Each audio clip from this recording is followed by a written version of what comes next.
Yo, welcome to the Classic Life podcast. Welcome back, guys. Today is another fat deep dive on the classes moving into Wrath of the Lich King, and we have probably the most theory crafted class in the history of all of Classic. We are doing the Feral DPS. Also, I will probably touch on Feral tank, I anticipate. Slightly, not really, because we don't have the tanks here. That's how we want to tank deep dive, but we can definitely touch on it for those since he's here. But if he knows it, then he can just come back for the tank episode as well. So I really want Zareen and Rugs here for the tank episode more than anything, because you and I don't. That's true. So today our special guests are NerdEgghead, who writes all of the WoWhead articles and does a lot of the theory crafting, as well as Smashpaw, Beast, and we have a lot of his footage in the background. A Beast, Feral, Druid, who also helps with a lot of the theory crafting, and of course we have our boy Crix, the other host, with me. And Crix, how you doing today? Bro, I'm doing fantastic. I just got out of a 25-man raid on the Boomy, and then tonight guild shenanigans, but at 3 o'clock in the morning my time, which is fucking crazy, but you know, you gotta do what you gotta do. 3 o'clock in the morning my time, we're doing an all Boomy raid. We're stacking as many Boomies as we can, and we're just bringing tanks and healers. I think we're at 15, legitimately, like a real comp, 15 Boomies. Is that the one I saw Take Note fucking doing earlier? Yeah. Take Note and Prefox him. I was like, yo, you got to let me in there, bro. That's my shit. And they're like, yeah, come on. It's 3 o'clock in the morning. We didn't reach out to you because it's 3 in the morning. I'm like, bro, I don't care. I'll fucking figure it out. What? Are the boomies off tanking too is the question. No, I'll pull up the roster while we're hanging out. I'll try to find it. But yeah, we have it. It's like I'm super pumped for it. Yeah, that's actually why we're hanging out. Yeah, should be fun. Fuck yeah, that's crazy. That's gonna be so fun. All right, Smashpaw, dude, how you doing? Welcome to the podcast. Introduce yourself and what you do, how the world should know you, and where they can find you. All that. I'm doing pretty good, thank you. I've recently started streaming on Twitch at twitch.tv/SmashpawX. That's probably the best spot for people to find me if they want to ask me any questions or watch me play Feral Druid. I've been playing a bunch of Feral on the Wrath beta, as well as doing a lot of the theory crafting. I've been streaming it also for people to watch. Yeah, that's pretty much that's me on the beta so far. Do you have any plans to make things like YouTube videos at all?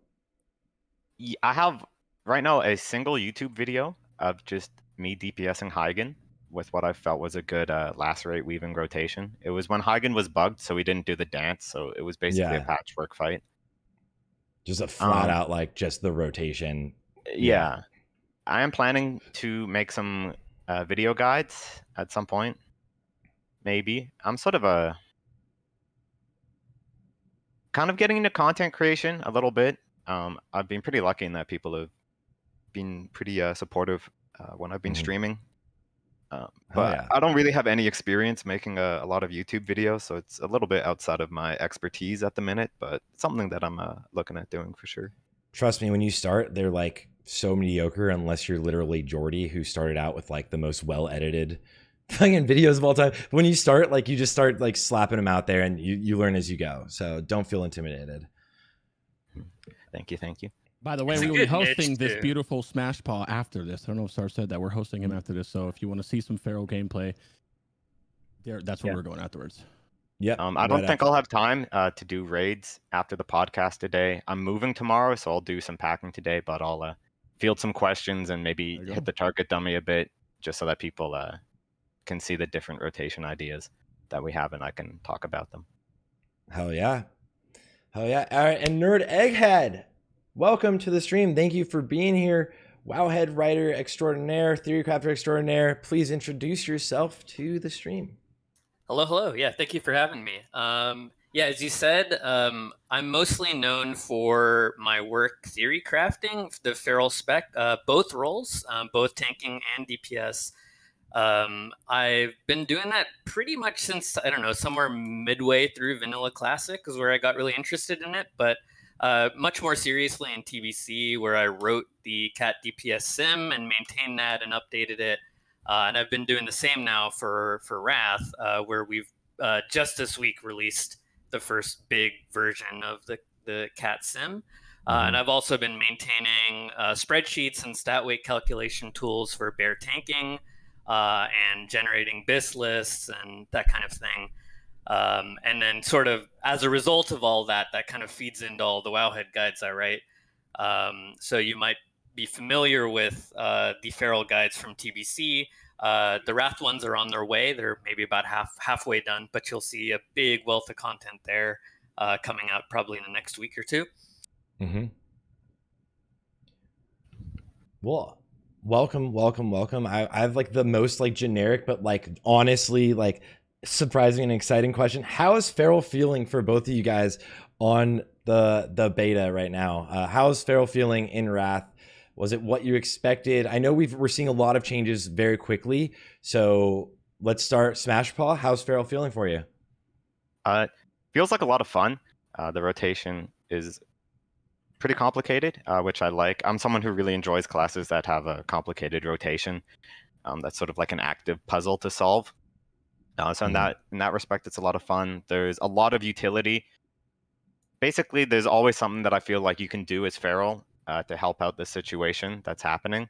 On some other specs, you don't really have as much flexibility to help out the raid in different ways, but as Feral, you have a ton of utility. The single target damage feels really good. It doesn't look as good as it feels on the meters. Well, so I mean, in the I'm background, you mentioned you're already like you're playing in a raid with everybody with full gear, and you're in like the full template gear. So yeah, I mean, but even with that in mind, it's maybe a little bit less than what I expected based on people's early projections. At least for like pre-raid and phase 1. It's sort of unclear how Feral will scale into later tiers, but you know, I heard people thinking that Feral was going to be like this S tier, like potentially S tier damage engine, which I really don't think they will get to. Certainly not for overall damage. Perhaps for single target, maybe, but I think like my feelings from playing and the sim results from different classes right now, it's looking like Feral probably lands in A tier. In terms of how it plays, it's like super different than what I expected, right? I was heading into Wrath.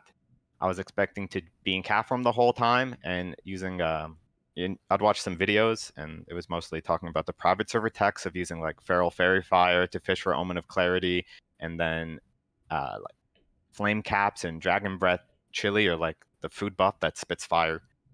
And that is like not at all what I actually ended up doing in the beta. In the beta, you know, I ended up Bearweaving. I found like the post by O's describing Bearweave, and then I sort of tried it myself and had my own ideas about how to improve the damage from Bearweave. And what I actually end up doing in game is basically entirely unrelated from what I expected that I would be doing before I got in beta. But it's a lot of fun. Did you have any experience on like the non-Blizzard realms doing Feral for Wrath of the Lich King? No. Okay, I've only played Classic. I basically started playing WoW when Classic launched, and a bunch of my real life buddies were getting into WoW. I have some friends who played WoW before, but before Classic, I barely played WoW ever. Yeah, Feral's been. You guys like literally do so much. Like it's like the most work to make the class the best, and it's so intricate, and I love it, man. So I'm glad to have you here. NerdEgghead, how's it feeling on the beta for you, by the way? Yeah, so I kind of want to, similar feelings as Smashpaw, where the both aspects of the spec that people talked about, like how it actually plays, the rotation and what you're supposed to do, and the numbers didn't match up at all to what we're seeing on beta, and it's pretty interesting. What I came in expecting based on what people's experience in private servers is that the numbers would be phenomenal. Like people were hyping them up, like this is going to be the best of the best, but that the spec would be really slow. Because we lose our favorite near and dear tool power shifting in Wrath. And so at face value, you're supposed to play the spec kind of like a rogue, where you're just sitting around not doing anything for a large part of the rotation. And that's how people are used to the spec playing. It's how it was played in original Wrath, and for the most part, how it was played on private servers as well. And so that's what we expected. But because of all of the Bearweaving tactic and some of the newer stuff that's come out of theory crafting work, we've basically brought the rotation back to being as fast paced, if not more, than the vanilla and TBC rotations, where you're casting something pretty much every single global cooldown. You're never sitting idle. You always have something to do, and what buttons you press actually matter. So that part has been extremely exciting and fun. But then on the flip side, even after doing all this cool stuff, the actual numbers are not what people thought they would be. I mean, they're not bad by any means, right? Like Feral will do just fine. It will be perfectly competitive in most, like, if you're not in your, if not everyone in your raid is 100 parser, you can probably top meters on single target fights, right? But it's not at the level of what, like, say, Death Knight specs are simming at a good, like, 1,000 DPS higher, right? So it's not quite at that level. Yeah. And what do you think is, like, what is the change fundamentally, or like within the game engine, that we're seeing so much of a difference from the expectations to reality on live? I think the biggest difference, honestly, is that none, and we've seen this in TBC as well and vanilla, that just the number of players playing Classic and optimizing different classes on Classic is enormous, right? Compared to, even though private servers have been around for so many years and there's a lot of good knowledge that's come out of them, it's still a very small community, right? So you're very limited in how much innovation you can get.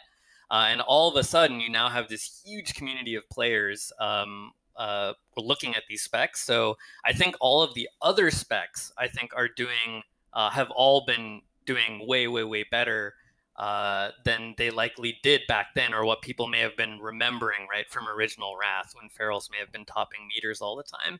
Yeah. And the other specs have just been optimized to a much better degree. And so I don't think, so those expectations get kind of overturned.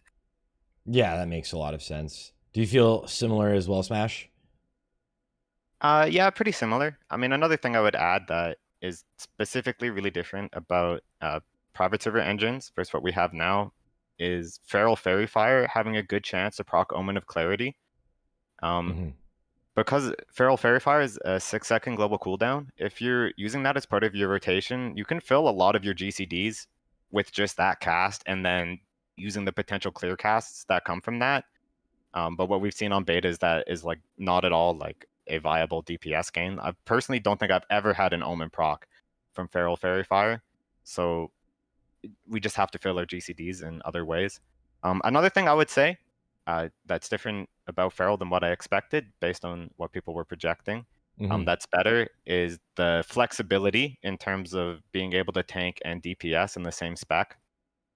It's a lot better than what you expected? Yeah. So there's a lot of changes to the talent tree where there's less overlap between DPS and tank talents. But largely because of the implementation of Bearweave, this changes your talent setup. And specifically, like, the highest value tank talent is now also like a Bis DPS talent. So now in your standard Bearweave spec, it's Protector of the Pack. If you would pull up the talent tree. All right, I have it right here. Yeah, so what it's 2 of 3, the 2 of 3 one on Nerd. You can also go 3 of 3. It's sort of a flex point depending on how much you'd expect to tank. So there's a few flex points, but this talent, right, it gives you attack power only in bear form. So what people were expecting heading into Wrath is that you wouldn't use bear form ever for DPS. So this was never considered to be a DPS talent. But this is actually a DPS talent for when you're bear weaving, because it gives you attack power, and then as well it gives you a massive damage reduction while in bear form, like damage taken reduction. So when you're 3 of 3, it gives you 12% damage taken reduction. So this is sort of the most core tanking talent in the tree, and when you have this talent, you're able to tank basically any of the content. Like you can, like I've frequently tanked the Patchwork, like Soaked Hatefuls just in my Bearweave spec with 3 of 3 Protector of the Pack and no Thick Hide, no natural reactions. That was straight up gonna be my question. I was like, could you eat Hatefuls with this talent? And yeah. Like, you just, that's great. So like it makes it really, really versatile then. Like you were saying earlier, how the kit and the utility you bring as a Feral really helps the raid a lot. And I think you can now, knowing that, because I also had the expectation that Ferals weren't going to be able to tank unless they fully respect or whatever. But now it seems like you totally can. But wasn't there maybe off topic a little, but like Grifton, I think pointed out that there was a armor nerf that happened like 2 days ago, maybe for while in Bear. Is that a? Yeah, so it's not well, it's more that they're fixing they're making it work like it was supposed to work. So up until a few days ago, armor for bears and death knights in particular was just busted. Where you were getting the full scaling from all of the talents and the forms and frost presence from every single piece of gear, including trinkets and jewelry and cloaks and weapons with bonus armor on them, and that adds up quick. So and that's how it works in TBC, right? The reason bears are pretty broken for physical damage mitigation in TBC is because you get this full 5.5x armor scaling on everything you equip, right? And so we're still using, in Sun Plateau, we're still using a blue trinket, right, with just flat armor and agi on it, super low item level, just because the scaling is so broken. And so they fixed that in Wrath by making it so that only the armor coming from just the item level of the leather gear that you equip scales with these talents or plate for death knights. Your other, like your trinkets, your necklaces, your cloaks, those bonus armor pieces don't actually scale, and it's meant to make it so that those tanks aren't just massively better, right, than your warriors or paladins for physical mitigation. It's meant to rein them in to be more comparable, and so that fix went in just a few days ago. Okay. So until I was wondering why Death Knight tanks were literally just like unkillable for a minute, you know? They were absolutely unkillable. By the way, Ruggs, welcome to the stream. You made it, brother. How you doing today? Yo, thanks guys for having me, man. Sorry I'm late. Just came from another podcast. I'm super happy to be here. Been looking forward to this one. Nice to have you. Let's get his webcam up here. Yeah, I'm pulling up. Sarthe, while we have this little intermission, I just started a timer. Can you tell me, or a stopwatch? Can you tell me what exactly we're at? Minute 17:09. Thank you. I won't have to ask now. Oh, perfect. I'll try to send those through every time. That's why I just asked you, so I can do it without you having to do it. All right, perfect. Do it in the background. Yo, Ruggs, question. How's Feral feeling on the beta for you? What are your thoughts versus expectations? I mean, you've obviously done it on servers that weren't the beta. So how's it feeling for you? Yeah, it feels pretty solid. I mean, Feral needs or wants gear to do well. So with these template characters that we have, it's not like where I'd obviously want it to be. But yeah, it feels great, man. I kind of like re-sparked this love for Feral while playing on beta, and was able to convince Baron to let me main swap to Feral instead of playing DK anyway. So worked out great. I'm actually super pumped to Wow. to make it happen, you're man. not gonna play DK with me, dude. I see you. Oh well, okay. You know me. What are you playing in the second raid? I'm playing DK in that one. Okay. So all right. Don't worry. Yeah.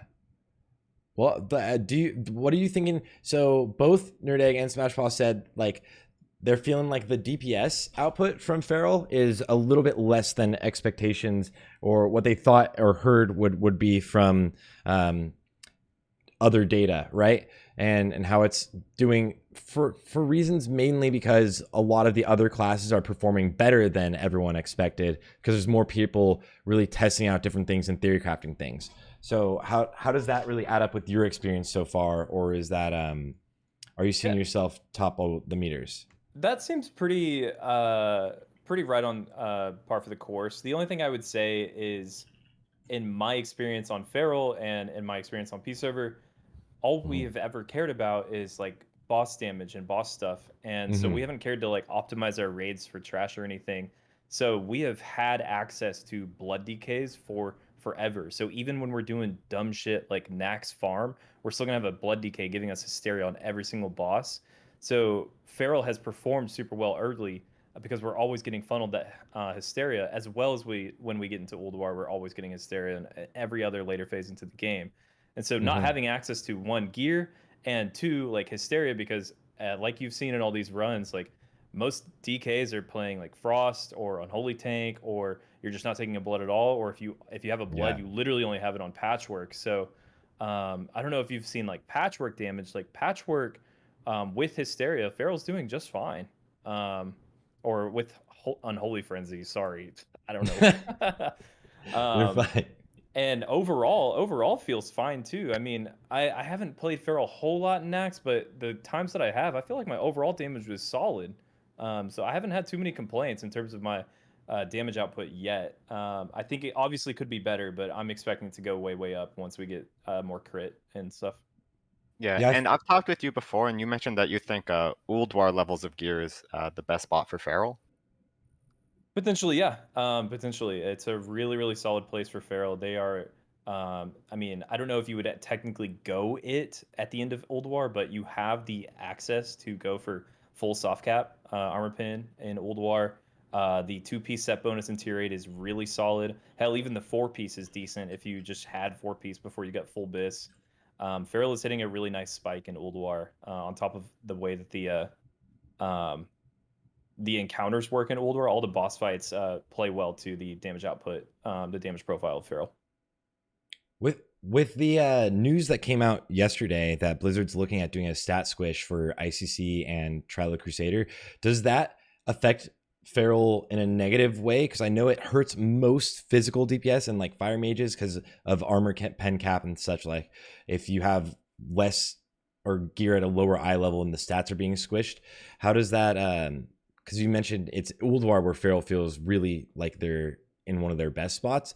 Does that help even out Feral, or what do you guys think looking forward?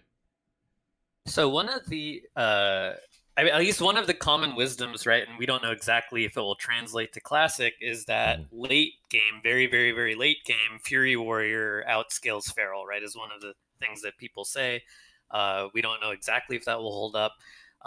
But I mean, it's just kind of a fact, right? Fury Warrior as a spec has always scaled extraordinarily well, right? Yeah. And specifically, it will scale better with Armor Pen than Feral will because more of Feral's damage comes from bleeds, right? A very significant fraction of our total damage comes from bleeds. So we naturally will scale less with that than some other specs. Fury Warrior I specifically mentioned because they're the ones bringing the same raid crit buff that Feral brings, right? So if we're talking about competitors for the raid spot, that's the primary one at later phases of the game. And so the stat squish in that sense potentially helps us out, right? Because it evens that out if we don't scale quite as well as some of the specs that might overtake us, but it's very speculative at this point, right? So I don't want to, say that with any confidence. Yeah. Do you feel the same way, Rugs?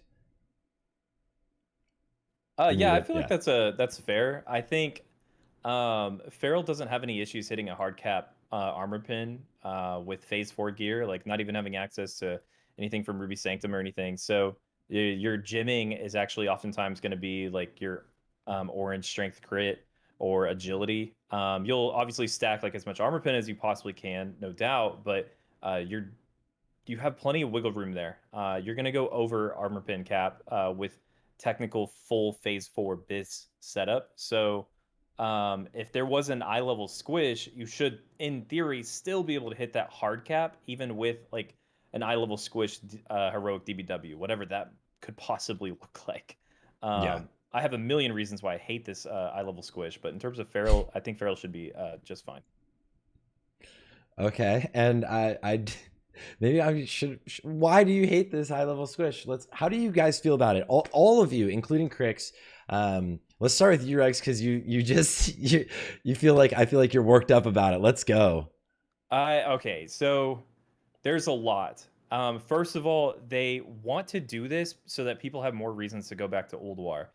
They mentioned that they felt like Old War was too short of a raid. I think it was out for 3.5 months in the original Wrath. And well, okay, if you want to fix that, just make Old War last longer. Hello? That's ridiculous. And then they also think that you're never going to go back to Old War when TOC comes out, which is also like insane. Like you go back to Old War all the time. Hell, we went back for Thunder Fury And we went back for Molten Core in Vanilla all the time. We go back to Black Temple all the time to get Warglaze. We're going to go back to Old War for Valinir. Comet's Trail is still going to be really, really good. You know that we can't stack heroic and normal versions of trinkets anymore. So things like Yeah. Death's Verdict, Death's Choice, you're not going to go double DV or double DC. You're going to go like a Death's Verdict plus a Comet's Trail on a lot of classes. So you're going to want all the Comet's Trails that you can get. And sometimes that trinket can be a bit elusive to drop for your raid sometimes. Flare is still going to be insanely good. There's a lot of reasons to go back to Old War. Hell, like it's going to be lucrative for GDKPs. And then in terms of like nerfing like player scaling and player ability, like that's just like the worst way to make the content harder. Just make the content harder like they did in Next. Like buff the raids if you want to. Or when ICC comes out, don't give us that percent buff on the bosses. Like delay that for like 8 weeks if you want to, like Yeah. make the raids harder. Don't nerf players. Like that feels like ass. That's not a fun way to play the game. But I like that their mindset is to make the raids harder, I guess. It's an awful way to do it. Okay. Crix, how do you feel about it? Let's go down the line. I don't really care. Like, I never really care about much. I'm no point in complaining about it. Just whatever. I'm just ready for the game to be out here in pre-patch. That's fair. I'm all for I gave that. up complaining about this. I was mad about that raid delay yesterday. I don't want to talk about it. I'm over getting mad at Blizzard, bro, at this point. All right, Smash, do you have any thoughts on or feelings in particular? Or are you in the same indifference? I'm pretty indifferent, but largely because I don't really know how the gear holds up now. Like, if there's gear that you'd be going back for. Like, I never played through it. Generally speaking, I kind of like for old content to remain a little relevant. Yeah. At least, I think the game is generally speaking in a good spot where people can do current tier content on their main character in their guild run, and then take their main character to old content GDKP to make gold to fund their main character. I think that's like a pretty good spot for like your average player to be. Yeah. So as long as old content is relevant enough that people are doing it in GDKP, I think that's, I don't know, good in my mind. In terms of how the stats squish, like what I think about how that'll play out in terms of what raids people will be doing, I have actually no idea. So I don't really have a strong opinion on it. I kind of love that. I'm in a similar vein where it's like it could be fun. I get that it will nerf particular classes, the ones that scale so well. NerdEgghead, do you have any thoughts on this as well? Yeah, I don't have super strong feelings about it, but I would lean positive in liking it.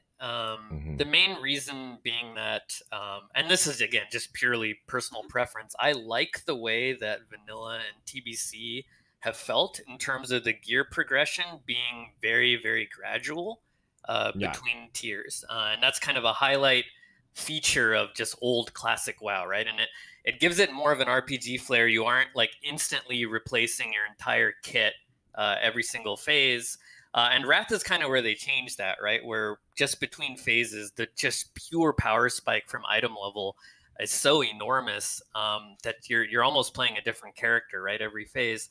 And most of the gear doesn't stay relevant. So I just personally like the idea of a more gradual gear progression. I just think it's better game design, but they have to be careful about how they do it, because someone was talking about this on the Druid Discord yesterday.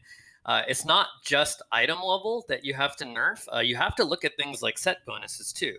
Because if all you do is just squish stats, that doesn't really fix the problem, because some of the set bonuses were all tuned around those item levels, that level of power. And some of them are really strong for a lot of classes. And you'd have to go actually look at tuning back all of those, tuning the proc rates on them, tuning trinket scaling. It gets kind of messy to actually do it correctly. Legendaries. So I like the idea. I don't know if they're going to execute on it well enough for it to be worth doing.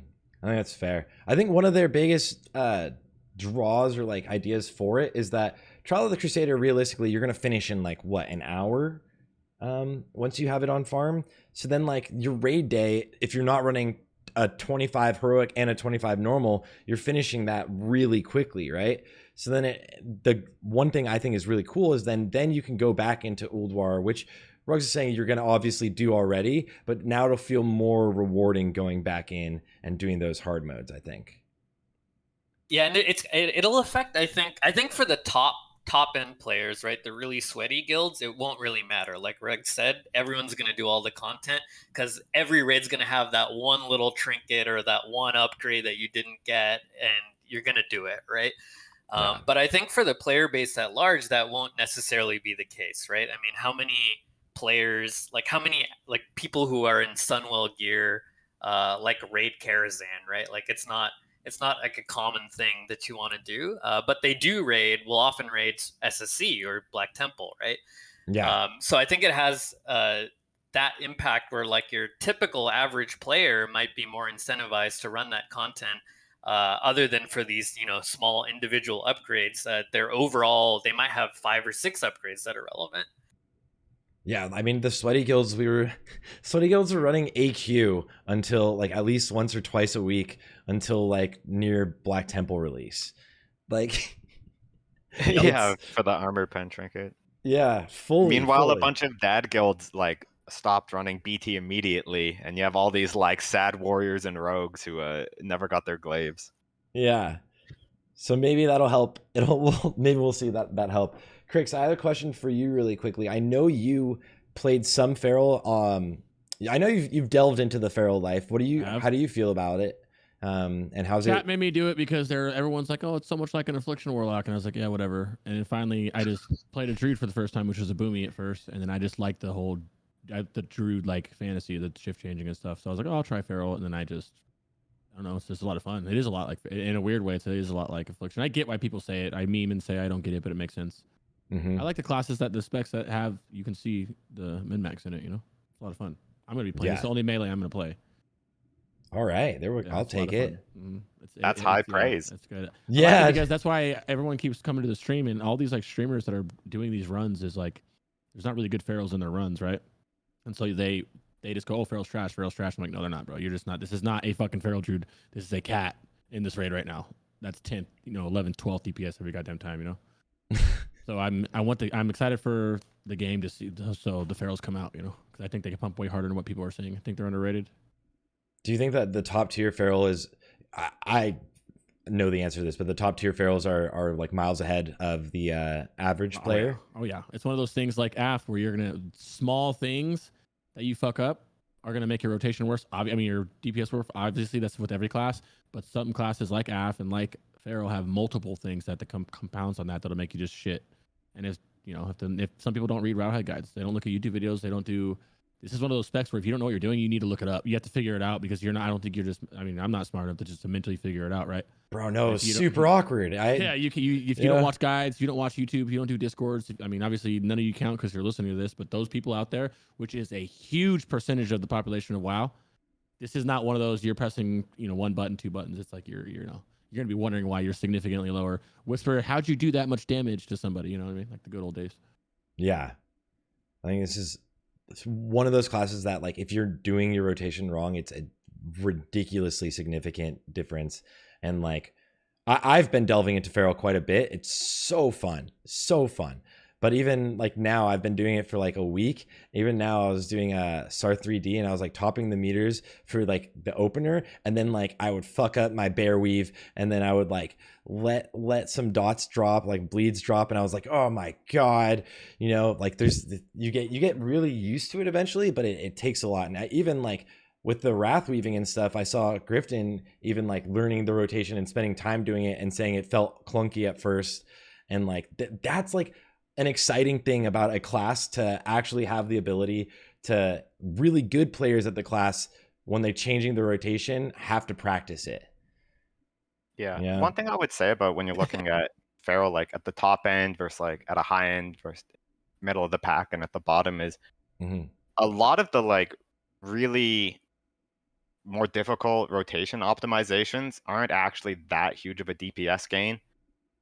Like even if you're just playing mono cat and never bear weaving, never wrath weaving or anything fancy like that, you still get most of your damage. Like the meat and potatoes of your damage is really just coming from cat form and keeping up Savage Roar and Rip. Mhm. But there's a lot to mess up even just there. Like you lose a lot of damage if you struggle with your Savage Roar uptime, right? Savage Roar is a 30% physical damage buff, 33% when glyphed, It's and crazy. you'll yeah, like a huge buff, and you'll see a lot of like bad ferals, so to speak, where they're really failing is in their Savage Roar uptime. I sort of imagine that people will see bad ferals and be like, "Oh, he's not bear weaving, that's why his damage is bad." But actually, they have like 60% Savage Roar uptime, and that's like the real issue with their rotation.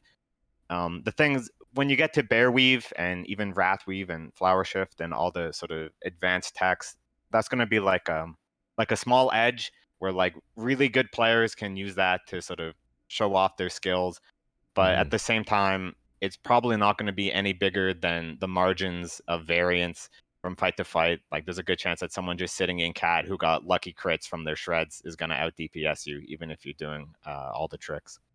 Oh, really? Yeah.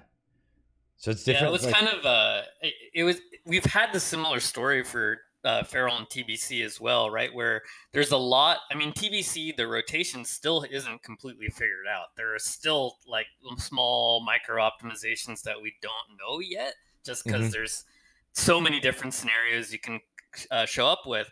But a common example is that there was a lot of finisher optimizations that came out near the end of TBC in terms of how do you weave your rip and your ferocious bite, and what scenarios do you do them, what do you prio, and Yeah. all of those things ultimately net you like if you do them perfectly maybe 20 30 DPS, right? But that's the thing when somebody is like, why am I parsing an 80? They'll come to the feral disc and ask about whether they should be using rip or bite or this weave or that weave or whatever, and then you Yeah. look and they're power shifting half as much as they should be, right? Like this is Yeah. like the big source of your damage is just not shifting enough. That's what you should care about. Don't even You can unbind your finishers, you'll already parse more than the 90, right? Yeah. Just by shifting enough. And so I think the feral and wrath is the analogous thing is in this case the finishers are the important thing, right? Keeping up your rip and your roar are so important. But all of these other things are what people are going to focus on, right? They're going to ask about, oh, how do I do this particular bear weave tactic? And then you look and that they're not even keeping their bleeds up or their roar up, right? Which is just way more important. Yeah, that's it's interesting to hear you guys say that because that was in classic one of the most key things when I was doing a lot of rogue like log analysis. I would always try to help people with their rogues like parses and stuff. The first thing you look at, literally every single time, the very first thing you look at is slice and dice uptime. And that's literally a static, what, 20% haste, I believe it was. Like Savage Roar is going to be 33% of your damage because all of your damage is physical, realistically, other than the Wrath Weave that you throw in there if you're doing that, right? Like any sort of drop of that, anything lower than whatever 92% or getting it up instantly, 96%, is gonna realistically be such a huge and drastic change for a lot of people's logs that I think they're not gonna like anticipate. Yeah, And it's very analogous to a Slice and Dice and Savage Roar. And then Rip as well. Rip is a huge damage source. mhm. I'm often seeing on my single target boss fights that Rip is somewhere around 20% of my damage. Wow, Um, yeah. so yeah, maintaining like your Rip and Roar is really the meat and potatoes. And I mean, some people like to draw the analogy between bear weaving and power shifting. And I sort of get that in terms of like how it feels to play and like what scratches the power shifting itch. And while bear weave, I mean, it doesn't actually scratch the power shifting itch. I mean, that itch is sort of unscratched now; it's gone. But Yeah. it scratches a different itch, a similar itch for people. But ultimately, power shifting was like you had to power shift to do any sort of viable DPS in classic and Mhm. TBC.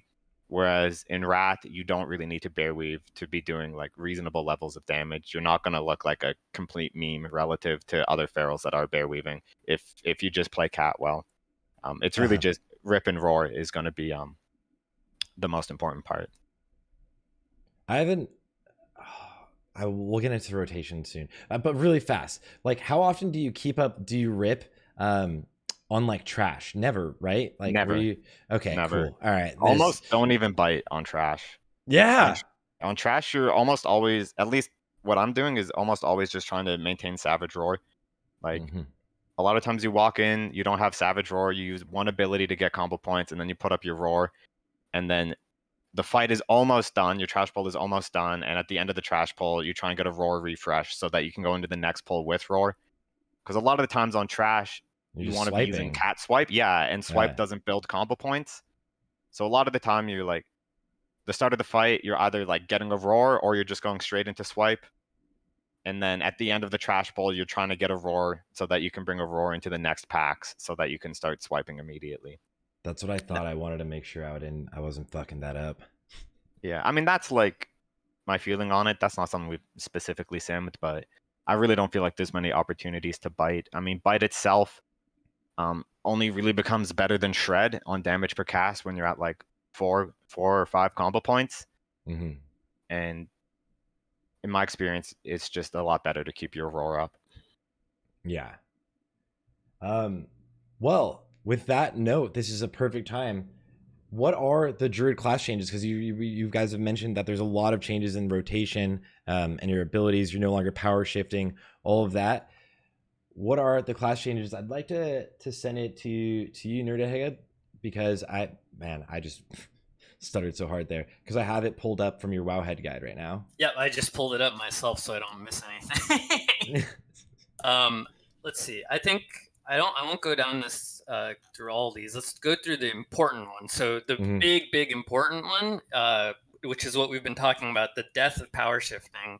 It comes down to a rework to a change in actually a resto talent called Feral. So that's a top tier resto talent. It was the foundation for the feral rotation in vanilla and TBC.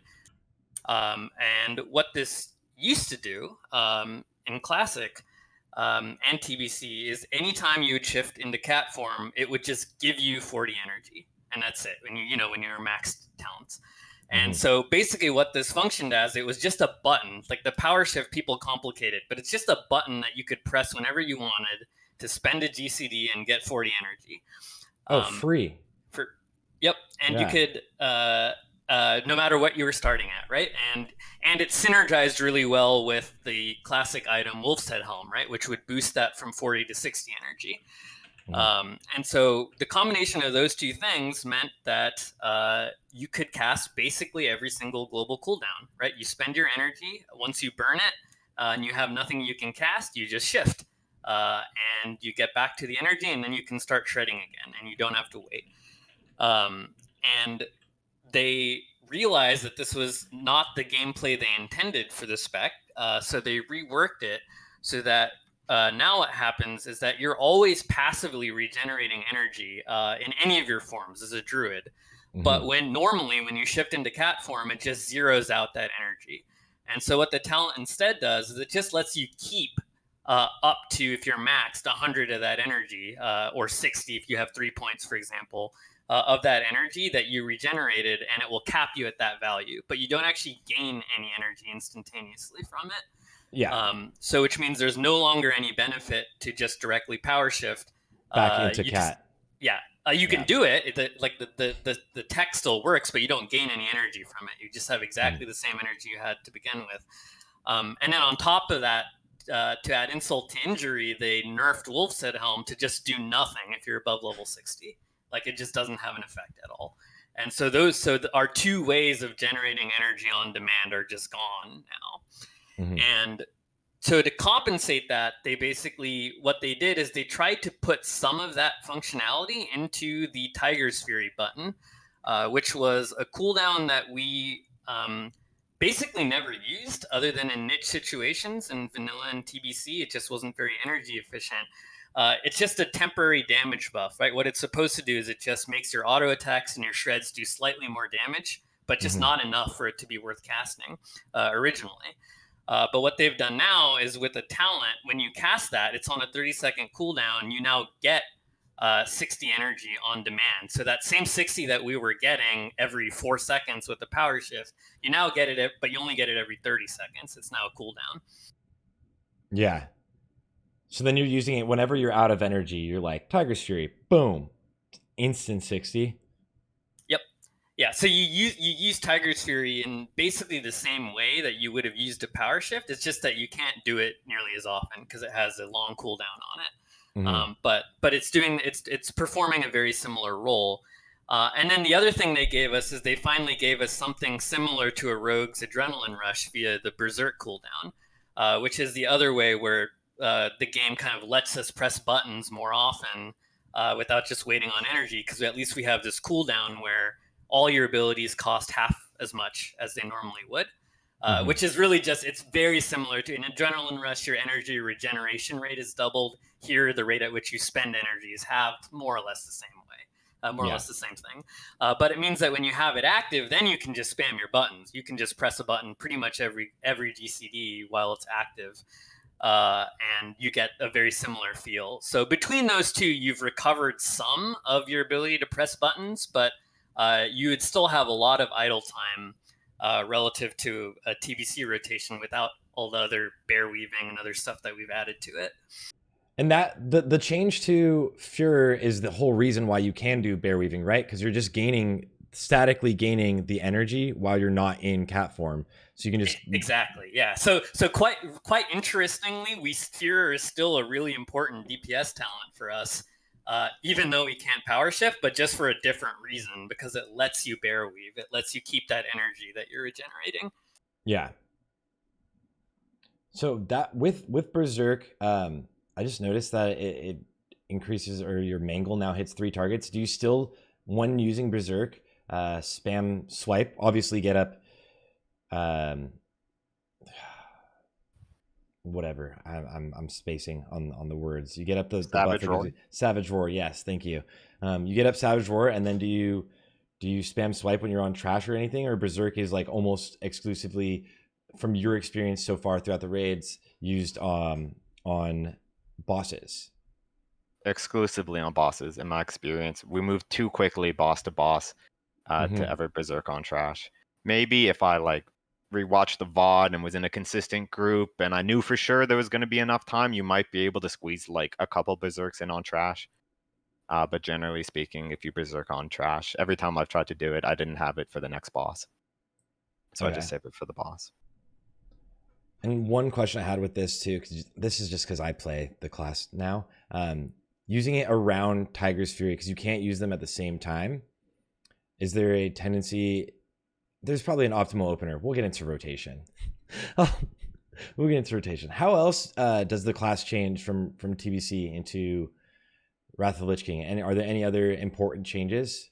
Yeah, so the other main big one is I think the designers for Feral always intended it for it to be a bleed spec, like all the way from vanilla. That's what they wanted, but it never worked because the bleeds were always just undertuned. Like a Rake was just straight up not even worth using in vanilla or TBC in the PvE rotation, right? It just was just worse than Shred, even though we're supposed to be the bleed class. And so what they did in Wrath is they just massively buffed the scaling of the 2 main bleeds we have, Rake and Rip. So Rake has like 3x more attack power scaling on its bleed than it did in TBC. So it does a ton of damage. It's now very clearly a better ability to cast and shred as long as you're not clipping it. And then similarly, Rip was kind of like, it sucked in vanilla, and in TBC it was kind of like on par with Ferocious Bite, and people would argue about which one you should use, but there were really not all that difference in power. But in Wrath, they like very clearly said, no, Rip is what we want you to press. So they make it scale extraordinarily well. And they give us 2 glyphs that make it last a really long time. So normally Rip lasts for 12 seconds. And they give us Glyph of Shred and Glyph of Rip, which then gives you a further 10-second extension to that bleed. So now each time you press that button, you're now getting 22 seconds worth of damage. And there are set bonuses that extend that even further. So that one button press is now giving you huge amounts of total damage that just overwhelms anything else in the rotation. So it makes it so that keeping up high uptime on that, on those bleeds, becomes more of a rotational priority than before. Yeah. And for anyone that doesn't know, I want to point out, just if anyone listening or doesn't know the class well, Rake is one of your combo point builders, and Rip is one of your combo point spenders. So it's like your Garrote for rogues and stuff. So Rake is higher importance than anything else as a builder if it's down. Correct. Yeah. Or Mangle Cat if your Mangle's not up. Oh yeah. But Mangle is now a 1 minute debuff, so it's not nearly as much of a headache to maintain on the target as it was in TBC when it was much shorter duration. As well, there's a talent from Arms Warrior Trauma, which brings the same bleed debuff. So if there's an Arms Warrior in your raid, then you almost never need to Mangle. Typically, Mangle Cat, if you're Bearweaving, you would usually only use this one time on your opener, and all the subsequent refreshes of Mangle you would do during a Bearweave. Is Mangle as a ability worth it energy wise? Or if you have, let's say, the Arms Warrior putting up the same debuff, is it not worth it for you to ever use the energy on a Mangle? It doesn't hit as hard as Shred. You could potentially use it on Trash if you're using a agility procking idol that procs only off of Mangle. You use that idol, and then you spam swipe. That's your combo point builder to get Savage Roar up, and then you spam swipe instead of doing like a Rake SR into swipe and not getting any use out of any idol at all.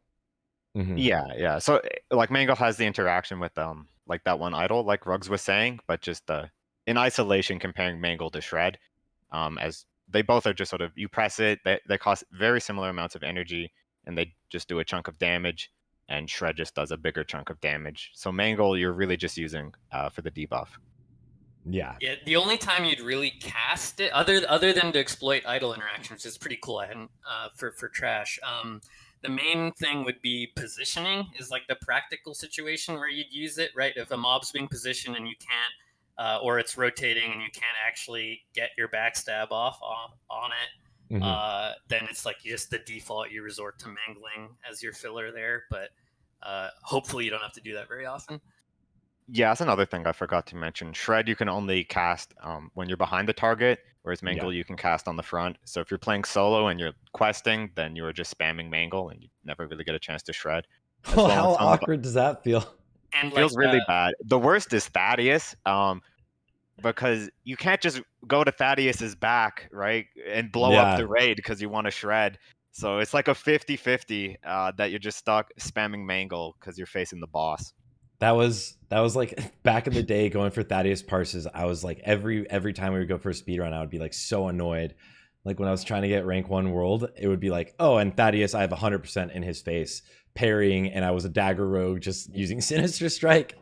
Yeah. So it's dagger rogues and cats suffered, and it was even worse. I mean, it still is gonna suck, right, if you get bad RNG as a cat on Thaddeus, but it's way less bad than it was in vanilla Nax. Like, because there all we had was Claw. Right, that was the only thing we could cast from the front, and Claw sucks. Like, it is terrible. It's not even listed on any. Like, you'll never use it. You just pretend it doesn't exist, and that's all we had. Yeah. So at least you have something now. How does it feel leveling with only always being in front of things? Then rough at all, or just it's not solid? that bad. I mean, it's obviously preferred to have like the ability to use Shred while you're facing things, but like it's fine. It's not the end of the world. Mangle's fine. Okay. Yeah. I mean, Feral's always. Oh, sorry. Go ahead. Feral is a very efficient solo class. Like, you kill things pretty quickly. You can heal yourself and just keep it going. In Classic, you can power shift and spam Mangle as well when you're leveling. That's something I did. I don't know how optimal that is necessarily compared to just using your mana to heal yourself, but it feels fine solo. Yeah, I was just going to say basically the same thing. Feral's strength in solo leveling is still going to be there. It's always been very good at it. It'll still be good at it. Because the main reasons that it's really good are not so much the min-max on like how much damage the abilities do, but just the fact that you move really fast. You have a lot of innate movement speed. You get 30% just by being in cat form, and then you get arena bonuses that boost that even further. So you're just zooming, and you can basically level without any downtime, right? Because you can self heal, and you'll by the time your health pool goes down, you'll have enough mana to heal back, vice versa, right? So it's a very smooth type of leveling, kind of regardless of the details of the tuning of the numbers. Yeah. One other thing on the changes, class changes, I know that there's changes even just between other realms. I have to be like careful saying that, right? And the beta, and it's happening like in real time, significantly happening in real time. But Omen of Clarity, what are the differences with it now and what we expected, and how is that changing any sort of rotations or play style? That's a big question. If we want to get into it now. Oh yeah, should I wait till we get into like we'll start with the really simple stuff that's not controversial or anything. Yeah, and then we'll get into that. Yeah. So the simple change is that in vanilla and TBC, you would get clear casting procs off of all of your special abilities in cat form or bear form, in addition to your auto attacks. And what they've done in Wrath is the most impactful change is that they've just made it so that only your auto attacks when you're in form can proc clear casting, and they've just increased the rate, so it still balances out. They've basically more than doubled the rate effectively of those procs, because they've changed the PPM on it, and also there's no longer an internal cooldown, so you can get them back to back. And so kind of net what it turns out is, you're still getting tons of Omen procs. I think your net frequency will actually be higher just from your auto attacks than they were previously, when you could get them from shreds and stuff like that too. So that that's like the main change that's really impactful. And then there's all of this, the stuff that's controversial is how the spells are supposed to behave with Omen of Clarity. Yeah. Because in vanilla and TBC, like other spell casts just don't proc it. There's just no interaction there. And they specifically changed it to be more of a universal talent in Wrath, so that spell casts will also proc it. And the details of that are what's like what they probably don't have quite right now, and what it should be is kind of not exactly known either. But which spells should proc it at what rate, and all those details are kind of where it's a big mess right now. Yeah. That's been very different patch to patch, server to server, OG Wrath, and there's not really any central blue post by Blizzard anywhere that says these are the intended proc rates for different spells. So we're very much in the dark about that. Yeah, and it's literally been like being hot fixed live on the beta. Like last week, it was like permanently up when you did some casts. I mean, who knows if it's a hot fix or a bug, right? It gets ninja changed with no patch notes, and then we just get that end result, and we just have to think about it from there. Yeah, the lack of communication on it is what's been really frustrating. Like ultimately, like as we were saying earlier on, like people will are really animated about this subject, but compared to stuff like energy regen and TBC beta and stuff, this is all small potatoes. It's not a huge deal for how the spec is, like our damage output, right? These are small optimizations. They aren't the end of the world, however it pans out. But what would be really nice to know is what they actually want and what they intend, and what they're thinking, so that we can plan, right? Because otherwise we're trying to like theory craft potential rotations that might not even be relevant because they're going to change their mind, right? And that's what's really been frustrating.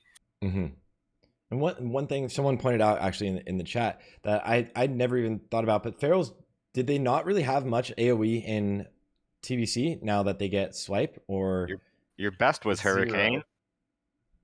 Hurricane, even while Feral? Yeah, effectively 0. And so that's a big change in terms of the overall viability of the spec, is that we're not just pure dead weight on trash anymore.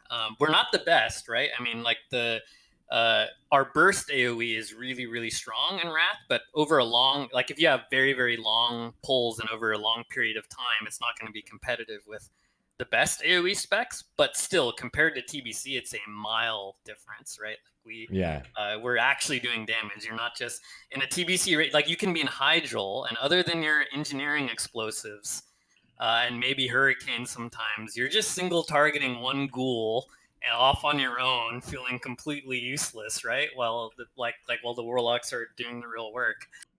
And that won't be the case anymore. The only bad thing is that they don't give you cat swipe until level 71, which is just yeah, that's yeah, so we don't troll. have it on pre-patch. Yeah, that's literally so troll. as well, something to say about our AoE in Wrath is that we get AoE, but it's not really cleave. So you get cat swipe, and cat swipe hits uncapped. I mean, there's the 10 target soft cap, like that a lot of other specs have. Yeah. But in terms of like 2 targets or 3 targets, Feral is still not really in a great spot. There's some room to mess around with Glyph of Maul when you bear weave to get like some better cleave damage. But generally speaking, like you have like Feral feels really efficient on like long single target and really efficient on short AoE fights. But on these like 2 to 3 target cleave situations, it's not very effective. So we get AoE, but we don't really get good cleave in Wrath. I was actually in heroics. I was looking at like my overall damage. If you weren't pulling big enough, like swipe just seemed so weak when you weren't pulling big enough. So, Maul, from what I heard, would be a very solid move if you're not pulling like super big. Only when glyphed. If you're not glyphing Glyph of Maul, then it's not a relevant cleave ability. Yeah, Glyph of Maul is actually nuts on small target cleave, not just because of the damage, right? Maul does a ton of damage, by the way, in Wrath. They buffed it insanely compared to TBC. But more importantly, you can effectively double your Omen of Clarity proc chance when you're glyphed on your Maul. Because Maul still counts, like it's kind of this weird hybrid ability, right? Like Heroic Strike, but for the purposes of clear casting, it's counted as like an auto attack because it replaces your melee swing. So it can proc Omen, and both of the hits can proc it independently. And so purely for the purposes of just fishing for procs, weaving into bear to do a quick maul that's glyphed is worth it. If it means you get, double your proc chance and then can go back into cat and cast something more useful like swipe. Yeah. But right now we have flower shifting for fishing for Omen, which is far more efficient. Can you explain flower shifting, my friend? For those that are not aware, like me. So flower shifting is getting changed quite a lot patch to patch in terms of its proc rate, but the basic idea is simply going to caster form and using Gift of the Wild on your entire raid to proc Omen of Clarity. It has a chance per target to proc, so when you cast it on a large amount of people, you have a higher chance to proc Omen of Clarity. And why is that called flower shifting? You're just shifting and pressing Gift of the Wild and shifting back. Exactly. It's because of the icon. Why are you naming it? The icon for Gift of the Wild. I didn't come up with it, but it's what people. Yeah. It's what stuck. It's so stupid. It doesn't even look like a flower. James. It's like 3 paws. Every fucking class has these like corny ass names for just them pressing buttons that are in the game. It's fucking dude. Crazy. It's kebab. Get over it. Kebab, spell hands, fucking everything in the world. Yeah. That's crazy. Yeah. We didn't come up with the name. That's just the. That's why I had to ask. That was out there. Bearweaving sounds cool and it makes sense, right? So I'm cool with that. But what about the other weaving and shifting? I guess maybe I should look at the specs first. But as we're talking about it, the other one is wrath weaving, right? Which is now a thing. Yeah. So I guess while we're on since we're talking about class changes, that's one we didn't. It's like it's a more minor one, but it's worth talking about. The Predatory Strikes talent is where that comes from. Well, it's minor for PvE. It's a big deal for PvP. So that talent used to just be a very boring have some attack power, Feral. Like that's what it was. It just gives you some attack power. They have added 2 effects to it in Wrath, which are both pretty interesting. One is just a scaling thing, a numerical tweak, where your equipped weapon now gives you 20% more attack power when that talent is talented. which is pretty big because a good chunk of our total attack power from all our gear comes from our weapon. And you just get a chunk of feral attack power, and it just scales that. But this interaction with Wrath comes from an additional effect that they added to it, where when you cast a finish, I don't know why it's bundled with this talent. It's kind of weird, but when you cast a finishing move, you, based on the number of combo points, you have a proc chance to basically proc Nature Swiftness, essentially. You basically get that resto talent, but rather than as an activated cooldown, you get it as a proc off your finishing moves. And so it's really intended for PvP, and it's game defining for PvP, right? Because you use your finishers, you can now cast Cyclone, Entangling Roots, instant cast, big deal. But what the interesting interaction for PvE is that what seems to be the case from old logs is that the proc chance for Omen of Clarity from those spells those instant cast spells you get is elevated, and it's much higher than a normal spell that you would cast. And so as a result, if you use this on your Cyclone or Roots or Wrath in this case, in a single target situation, that you get off of that proc will be much more likely to proc Omen of Clarity. Yeah. So then it's worth it on average to shift to human form and proc the instant cast Wrath for the Omen of Clarity to shift back and have free shred or whatever, right? Maybe. We don't Yeah, know. It really it's kind of like on the fence of whether it's worth it or not, because there is a cost associated with it, which is also something that we don't know exactly what the correct behavior should be. But at least on beta, what happens is whenever you cast, and in TBC, whenever you cast an instant cast spell as a druid, it resets your swing timer.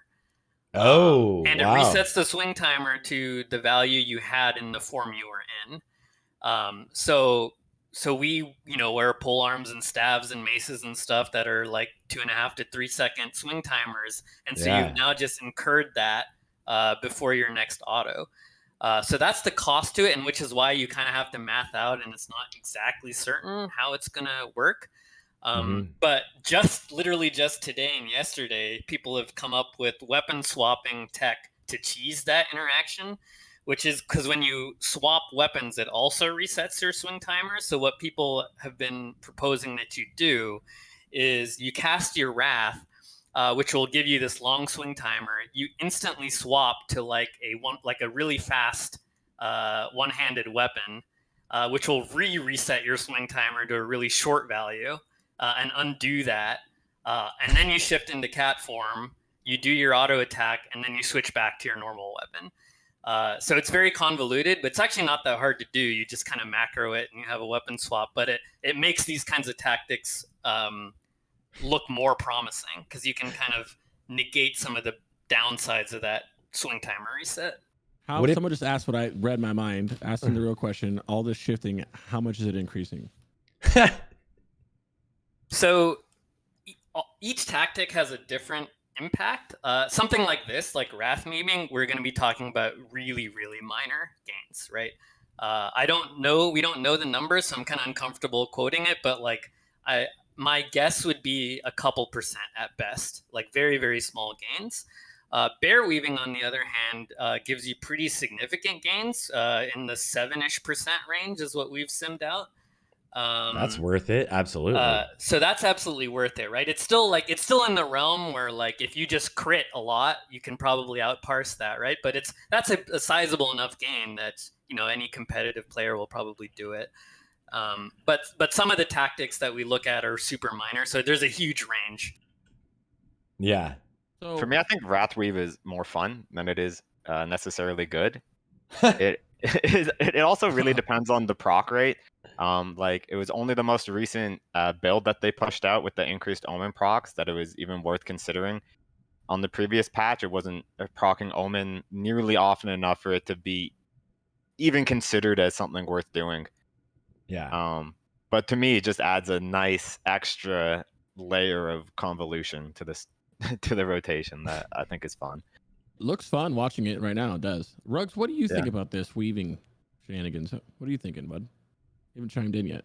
Ooh. I think the bear weaving stuff could be pretty decent. I think flower shifting is naming it something like that is stupid. It's literally been around for forever, and it's part of like a tips and trick thing for Feral. Like that we've been doing the Gift of the Wild stuff for ages. Like, well, I don't know why we had to name it something stupid like flower shifting, and feel like we're like all of a sudden coming up with new feral tech. It's not new. It's been around for forever. And like bear weaving was something that people did back in OG Wrath, and they found out that it wasn't optimal. I mean, so it's probably only going to be good early. It'll get outscaled. You're not specking into 5 out of 5 feral aggression, which is super grief once you get enough crit. I'm sure it's okay early. Like, I'm okay with it being potentially the most optimal way to DPS early, but this is really like we're stretching here. Well, what about the whole in the rotation thing? How it's more intuitive. Like, do you like that part of it coming from someone who's played it? How you would on, regardless of the name of it. What do you think about it? Yeah. Oh, I think it's cool. I'm fine with it. I mean, it adds more and more layers of feral, which is awesome. I mean, like straight up, I think having more ways to optimize your damage and pressing more buttons is really cool. You do the same thing with like dual wield and holy DK versus like two hand on holy DK. Like you add so many more buttons to your rotation. I said it earlier, and before I jumped on this call to somebody, it's almost as if like your last 5 globals are different than your next global that you're pressing, which is cool. Like a lot of classes who have like that variance in their rotation, I think is really interesting. And so the more we have these like, you know, weaves and shifts, I guess, I think that's very interesting. Just the sheer value of it to me, I'm very, very tinfoil hat on. So I'll talk a little bit about the scaling, which Rugs mentioned in terms of like phase 1 versus later phases, and also relate that to feral aggression. So to start with feral aggression itself as a talent, what that's giving you for damage is 15% ferocious bite damage, and ferocious bite is your lowest priority finisher that you have. Sort of like we were talking about how Rip was massively buffed, and then how Savage Roar is like the new equivalent to Slice and Dice. Those are both a lot more important on boss fights to maintain, and ferocious bite is something that you do with excess combo points. So in a lot of our simming, like when we put out like this spec as like this is our bear weave spec for damage, and we don't take any points in feral aggression, this is largely reflective of the fact that we don't think we have enough combo point generation to use ferocious bite almost ever. Right, you're looking at maybe like 1 ferocious bite per fight, like right at the end, maybe 1 during Berserk. That we have so right now this talent is very, very weak. From a damage perspective, Protector of the Pack is also pretty weak, and there's certainly a strong argument to be made that feral aggression will be a higher value talent later in the game's content when we are using a lot of ferocious bite, because you know right now you ferocious bite and it's such a small fraction of your damage ever because you almost never do it. So getting 15% damage on ferocious bite is almost irrelevant. But as it becomes like a more relevant part of the rotation, that talent will become relevant regardless of if you're bear weaving or flower shifting or wrath weaving. Like whatever you do, feral aggression will scale in value later in the expansion. So because of there's a armor good pen, chance. or do you have like more combo point generation than anything?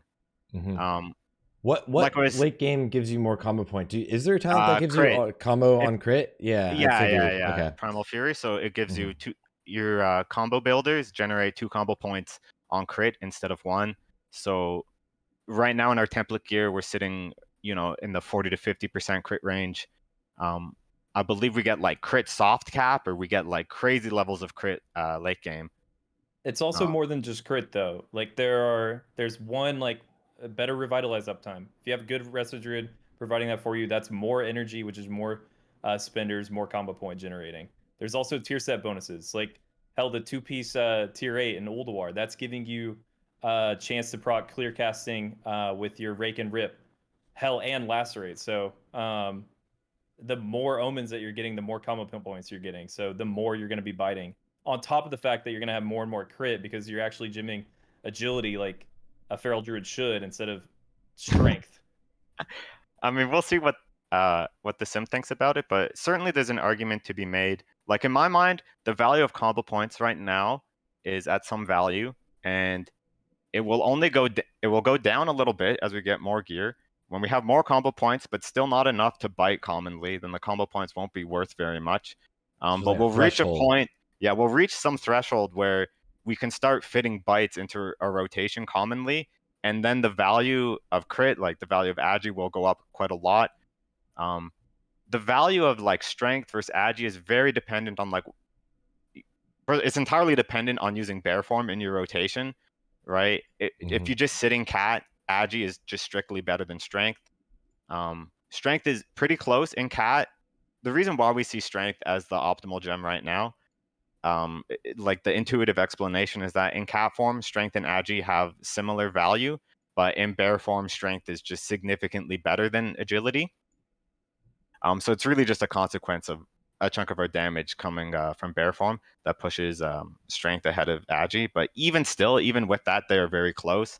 And then you might look at, like, in general, when I look at my overall in raids, like from encounters and trash fights, I'm spending more time in cat form than the sim is on like your 3-minute single target fight. So if you wanted to gear for overall, then there's again like an argument to gem more for cat form than for bear form.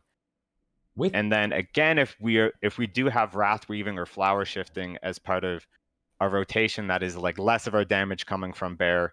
So, you know, ultimately, I think we just need to get the implementations in the sim and like get the eye level you're talking about. I think that the stat weight for feral specifically is going to be very dependent on like what exactly you're doing for your rotation and like what are your gear levels. Like I think it'll change a lot, like pre-raid to phase 1 versus late game, and how you're using your finishers.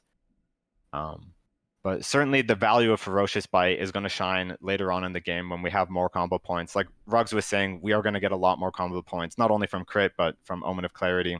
And talents. And talent. From set bonuses. set Haste bonuses, as well is something that scales your combo haste. point generation, because more auto attacks means more omen procs as well. Interestingly enough, I'm curious. So currently in simulations, it's about a 7% DPS gain to be Bearweaving, right? But Yeah, something around there. what is the, I don't know if you know the numbers. This is something like I can always ask Simon because he's just like, he always knows every number of things. But like, what is the DPS difference of like, because obviously your auto attacks during cat are very fast. That one procs more Omen of Clarity than your auto attacks during bear, and 2, I'm not sure. This is what I'm curious about is like, how do you lose? So that first thing you said actually isn't true, because Omen of Clarity, the proc rate is normalized to your it's swing PPM. speed. It's yeah, PPM. so you actually get the same number of Omen procs. So in that sense, you're not actually losing anything in terms of procs. You just have to, but there is a complexity in that you have to react to them, right? In order to bear weave optimally, if you get an Omen proc and you don't need to like refresh lacerate or anything critical like that, you want to shift out ASAP and spend that proc on on a cat form ability. And so there's a skill ceiling associated with actually, not wasting those procs by accidentally spending them in bear form when you don't need to. But you'll still get them at the exact same rate. Yeah. Okay. But then how does your damage breakdown of like literal melee attacks versus, because then if you like as the gear scales, like Ruggs was saying, and like you eventually start getting this like breakdown where you can start using Ferocious Bite, but like do the melee attacks in bear add up with the mangles or lacerates enough? Obviously I guess it is enough because it's a DPS gain, but like how large? I feel like you do quite a bit of your damage is melees generally. So bear form, you have 2 different types of melees, right? So it's not really fair to compare them point for point. If you compare white attacks in bear form to white attacks in cat form, the white attacks in cat form are better DPS. They hit for similar damage, but in cat form you swing much faster. So your white DPS in cat form is higher than in bear form. But in bear form, you can maul, right? Which is like Yes. the equivalent to heroic strike, and maul is significantly better than cat autos. Okay, cool. So what you'll actually have is usually on a typical bear weave, like a standard one, your very first auto attack you have to build rage. So that will just be a white swing, and so there you're taking a slight damage loss, not a big one, but it is a damage loss relative to doing that auto in cat form. But you basically earn that loss back by not only casting special abilities like Mangle or Lacerate, but even if you just cast Maul on with that rage on a later swing, you're going to earn that back because Maul is worth more damage than a cat auto attack. Got it. Yeah, so you don't need a very high like maul percent for bear form auto attacks to be better than cat form auto attacks. And then as well, for the point of scaling in Bearweave, more than anything, Bearweave is a way to fill empty global cooldowns. And one thing we see right now when in the mono cat sim is the sim is only using like 47% of its GCD time, and 53% of the time it's just sitting there waiting for energy. So there's Just a lot of auto empty attacking. yeah, just auto attacking. There's a huge amount of empty global cooldowns, and there's nothing that is directly scaling our energy generation in Wrath. We get a few more Omen procs from like set bonuses and from hasted auto attacks. So we'll have a slightly less empty global cooldowns later in the game, but I would still expect us to have a huge amount of empty global cooldowns in the cat form rotation.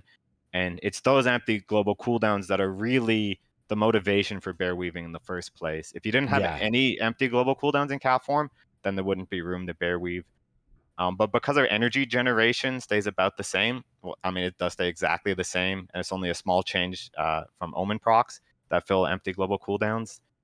We should expect to be using all this janky tech, whether it's bear weave or it's flower shifting or wrath weaving, as just ways to fill those empty global cooldowns. And we will always have those empty global cooldowns for every phase of content in cat form. I just don't think it works hand in hand like that, like how you're saying. Like, when you want to be biting more and when you can start biting more, that doesn't mean like you're going to be continuing to bear weave, because bear weaving is relying extra on having 5 out of 5 Fuhrer, and hell, even getting a Protector of the Pack, like things like that, like really help your bear weave.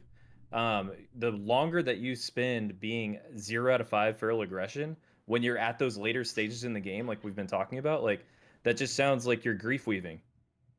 Yeah, I mean, respecking is fine. Like, you can totally bear weave with 0 of 3 Protect of the Pack and move that to feral aggression if as more of your So damage. to clarify, bear from weaving bite. is still a DPS game with only 3 out of 5 Fuhrer, which you need anyway, and 0 out of 3 Protector. It's just a smaller gain, right? Like those talents just happen to in phase 1 add more damage than the bite talent does. If it turns out the bite talent adds more damage than those do, you would just take that in later phases. It's not a big deal, but you would still bear weave when you have opportunities to do it.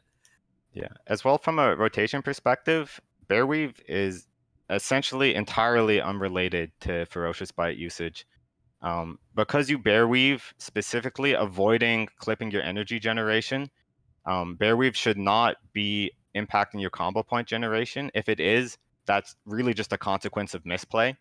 But if you're bear weaving in an optimal fashion, it won't affect your combo point generation. So it won't really affect your ferocious bite usage. Like, you'll have the same amount of combo points both ways. So you should have the same amount of ferocious bites. Then it really just becomes a question of like, when you have this ferocious bite plus bear weave rotation, which talent point contributes more DPS? Which very well could be feral aggression in later phases as opposed to Protector of the Pack. But your bear weave changes completely because you're not going to be like, your new cap becomes 60 energy. So you're going into bear form for far shorter periods of time. Which Correct, could affect yeah. your lacerate uptime, or could just be Yeah. So, I mean, to talk about the different bear weaves, generally speaking, there's 2 different styles that we talk about for single target, and that's lacerate weave and mangle weave. Lacerate weave is specifically like maintaining 5 stacks of lacerate. Yeah, so lacerate weave is when you're maintaining 5 stacks of lacerate, whereas mangle weave, you're not really attempting to maintain 5 stacks of lacerate at all. You're going into bear form mostly to use mangle. Mangle in bear form has a 6-second cooldown. It's sort of like the warrior's bloodthirst a little bit, if you want to think of it like that. It just does a nice hit of damage with your rage.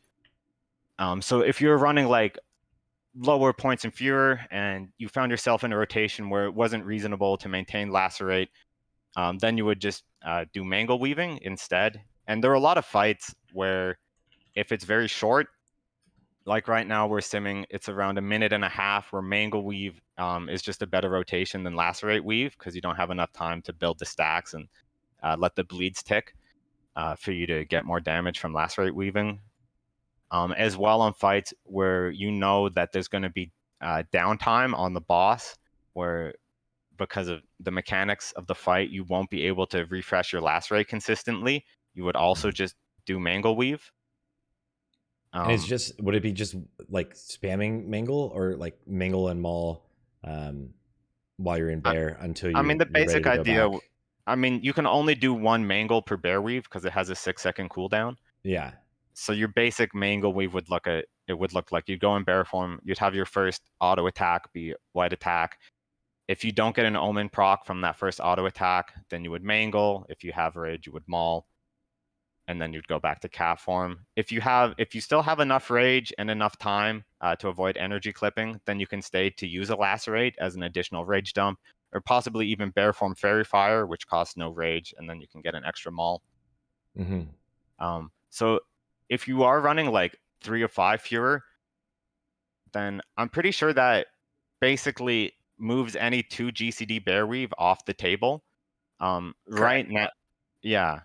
So right now, our standard approach for bear weave for 505 and 405 fewer has you bear weaving at or below 40 energy, or 35 if you're 405, specifically so that you can use 2 global cooldowns in bear form before Without you return to capping. cat form. Yeah, without capping.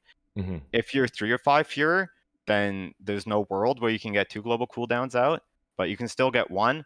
So this really hurts like how quickly you can stack lacerate, right? Because you can only use 1, that means you're only getting 1 lacerate per bear weave. Yeah. Which But wouldn't be efficient. you would still, really. yeah.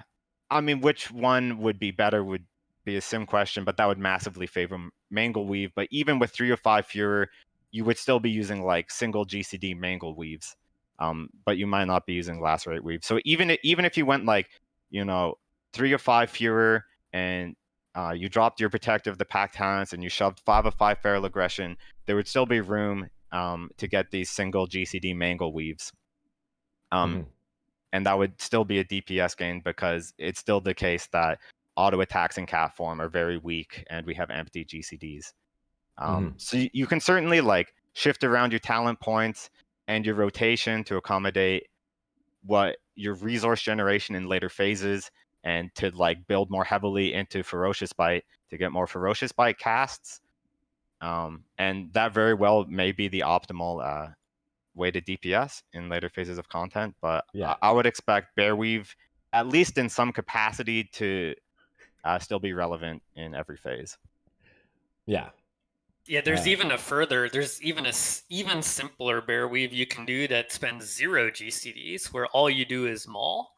Like you can do that when you have enrage off cooldown, where you can just shift, pop enrage, pop maul, shift back, and that's it. You've spent just the 1 global cooldown of your shift. That's it, out of form.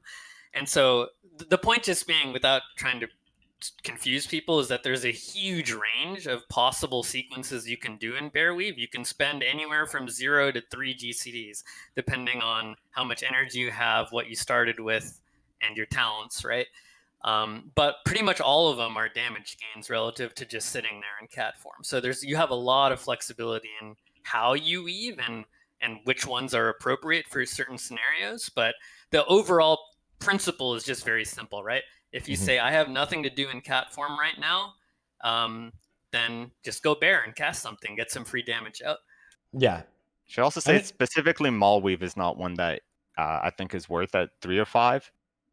Because for Maul Weave, you're making your first auto attack Maul, which means you're dependent on the 10 rage proc from Fuhrer, which is 100% at 5 of 5 and scales down as you drop points. And I believe So my it's what, napkin math 60? was saying that it's like not worth at 305, that at only 60% chance, if like 40% of the time you get a bear form auto attack and 60% was a maul, that tended to be a DPS loss. But at 4 or 5, I think it was worth. Yeah.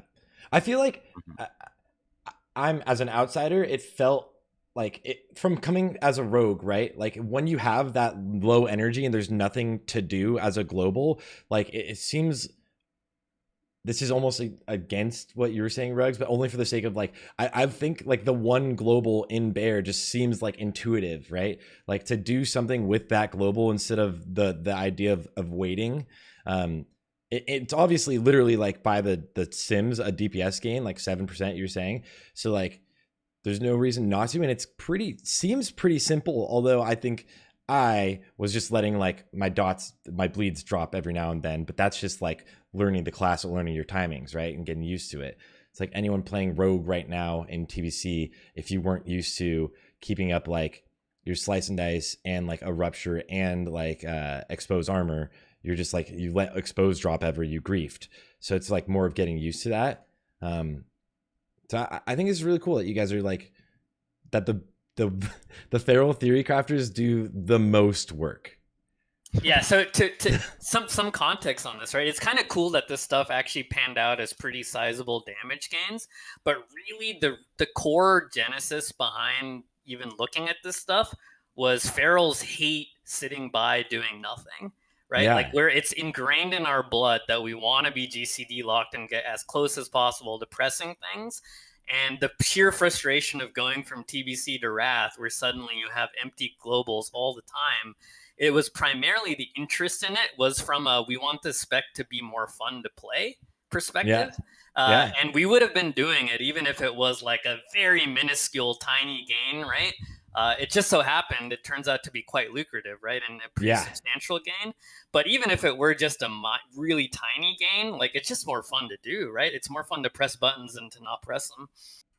Absolutely. I mean, yeah, coming in and playing the class feels so fun. It's like playing an enhanced shaman right now, where every one of your globals is a decision, and you're pooling your energy during that time. So you come back and then you get to like spam like 2 GCDs, and you're like, oh, slapping them. Yep. Yeah.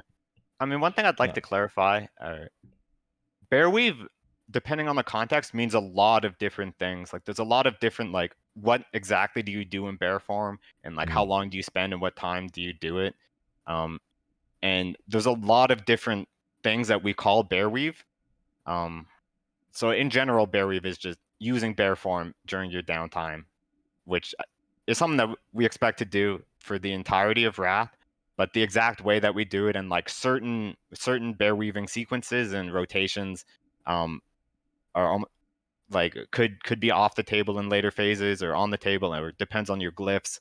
So there's a lot of different things that you can do while you're bear weaving. So we should expect to bear weave in some capacity. Whether or not that looks very different is up in the air. And I had one question that was posed. Grifton posted, what is there an influence from like waiting for swing timers before you do a weave? Do you see a gain from waiting for a swing timer before doing a weave, like shifting? It's the swing timer thing is more about when you end your weave. So to give a bit of context on your swing timers, specifically just for the bear weaving interactions, is that your swing timer follows the time set by the auto attack, what form you were in during your previous auto attack. So shifting forms does not change your swing timer at all. It doesn't reset. It's the same progression with the same time as your previous auto. So when you first bear weave, you have a cat form swing timer. So you go into bear form and you melee really fast. Yeah, you melee really fast before the GCD from casting bear form is done. But then, generally speaking, your swing timer effect comes from the end of bear weave. There are times where if you have the rage, you will sit in bear form to wait for a maul before you go back to cat form if you have enough rage. But if you don't have enough rage and your GCD is up before your auto attack, then you would go to cat form before that auto attack swings. So you don't have your next cat in the bear timer. Yeah, exactly. Like you want to avoid white attacks in bear form. Generally speaking, you only ever want one bear form white attack per bear weave at the start as a rage builder. So you get one specifically to build rage, and then in the rest of your bear weave, you are just rage dumping. And you want to avoid auto attacks in bear form. But you want mauls in bear form, but you want to avoid the auto attacks. Yeah. So But there's a yeah, little to, bit of to swing timer Grifton's stuff. point specifically, it's kind of one of the reasons why we think the technique will be fairly accessible is because at least to like time, there's no real sensitivity to timing exactly when you do it. You can just do it off, whenever you can when you're off TCD. Because of that issue, right? You have a huge range of when that white swing can land. All you need is for that auto attack to land before your first global is up, right? And you can cast something in bear form. So it's not very sensitive. And there's a lot of like very minute, small min maxy things you can do in terms of swing timer timing, but really they're all to first order. You can just ignore it, right? You can just chip. You can just play off the global cooldown, and you will be just fine and get most of the gains you can out of it. Yeah. Swing timer is much more important for like flower shifting and wrath weaving. But that's why. So when you're bear weaving, you're always auto attacking in cat form or bear form. Yep. So you're not really you're never hard resetting your swing timer for anything, and all your auto attacks are like pretty reasonable. But when you're flower shifting or bear weaving, you reset your auto attack entirely, and you incur a swing speed of your equipped weapon. You said because of your equipped weapon. Okay, yeah. Okay. Right. So for flower shifting and wrath weaving, it becomes a much bigger gain to time that immediately after an auto attack. So you can get back in before. Just so that the gain is not that much bigger than the potential loss of auto attacks when you do that technique. So if you have like a really, really unfavorably timed, like if you flower shift right before an auto attack, then you end up losing so much auto attack damage that it looks much less favorable to do. So it becomes like a much larger impact on the potential gain. Whereas if you bear weave, ignoring your swing timers, it's not nearly as sensitive as flower shifting while ignoring your swing timers. I think as well, it also see a lot of people fuck up their weaves then, huh? Yeah, flower shifting for sure. Like in terms of with respect to their swing timers.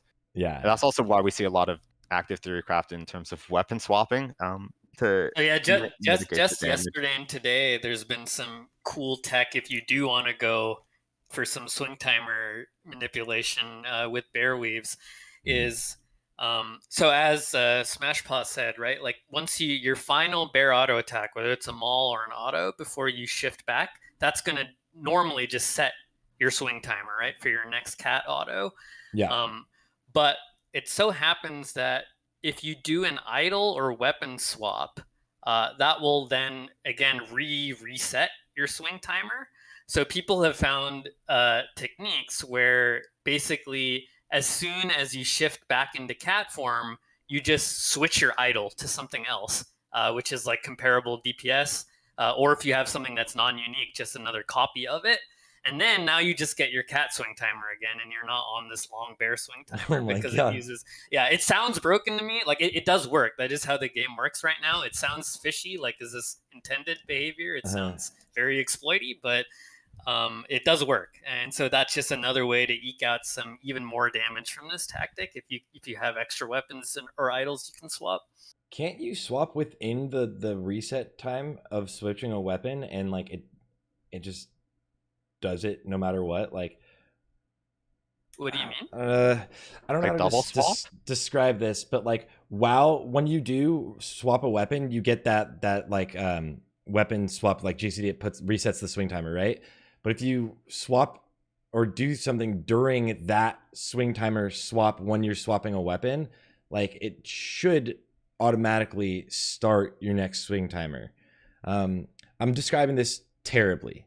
So you swap in GCD, but it extends the GCD. Okay, thank you, James. You can swap during a GCD. It causes a GCD when you swap, but you can swap during a GCD. Yeah. Yeah, so this particular tactic, you would always want to macro it into an existing GCD so you don't lose any time.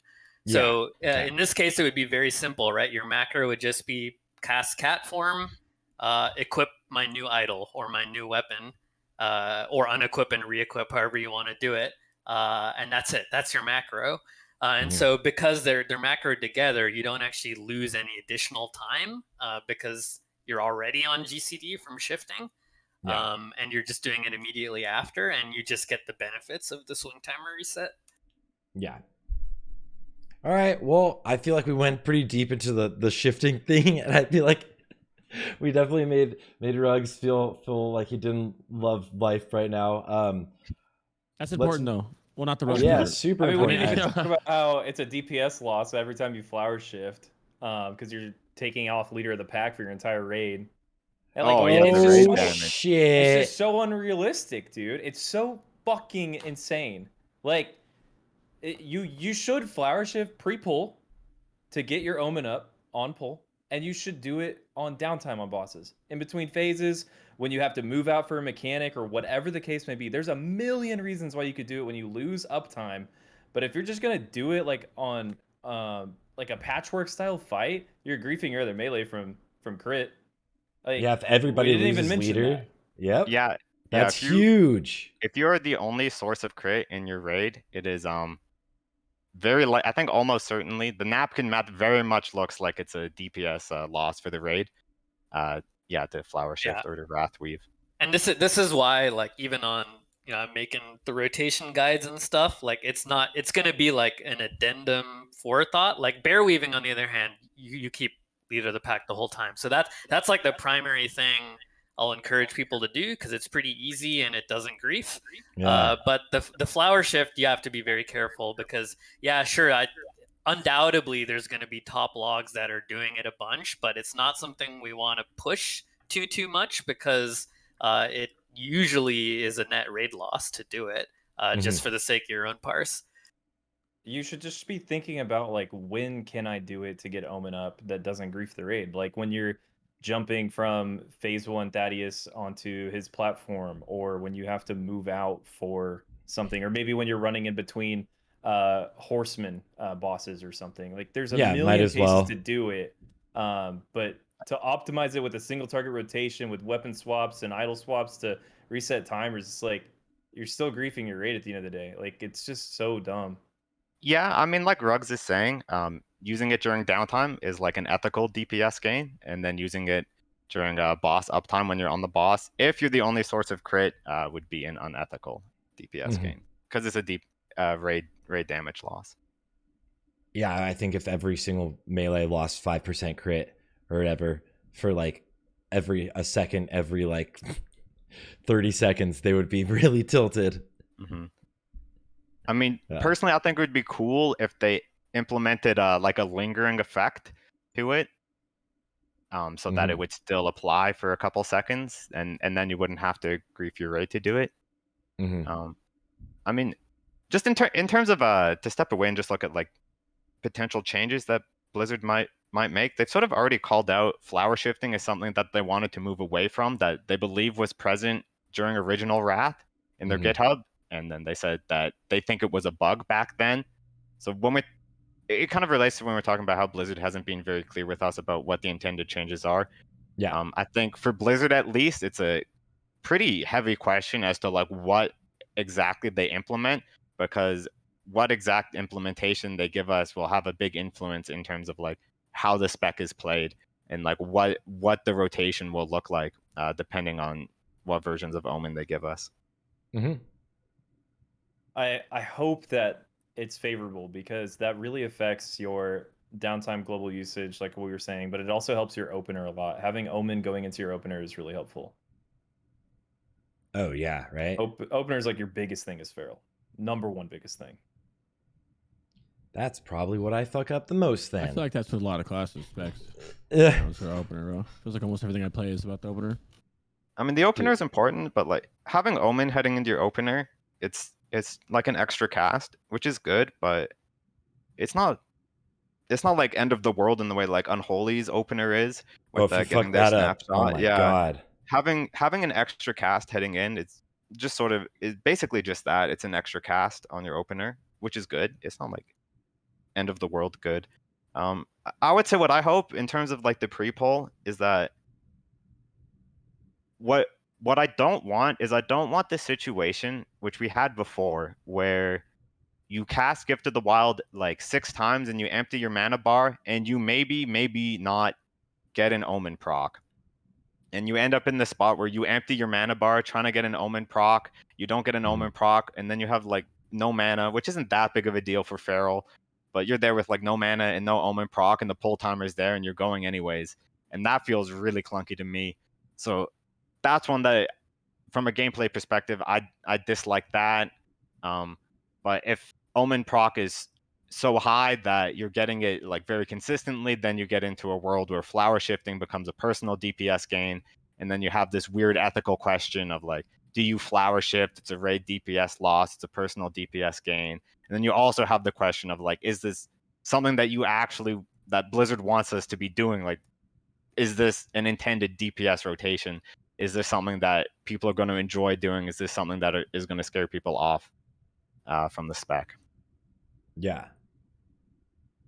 All right. I was we went ham with the weaving, and I'm glad you mentioned that at the end, Rugs, because I hadn't even thought of that, and that's massive actually. There would like in any raid you would get yelled at if you were doing that now, right? If you were doing that and dropping the crit for everyone. So that is huge. Is there anything else you want to mention before we move on to gearing and itemization? No, nothing more about weaving. We can move on. Okay. All right, gearing and optimization. Let's look at our gear. Phase one pre-raid. You sent this through here. I'm gonna have to like minimize everybody's faces for this. I'm just gonna hide everyone, I think, so that everyone can see this. Hide you. Bye. What are the most important pieces? What are the pieces that people want to look for first? Also,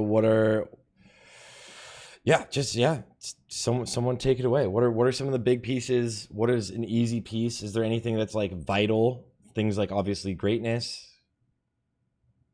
So I guess I'll start off just getting on a soapbox a little bit and want to really encourage people in Wrath specifically to not, for the most part, with a few minor exceptions, not stress out about individual items very much.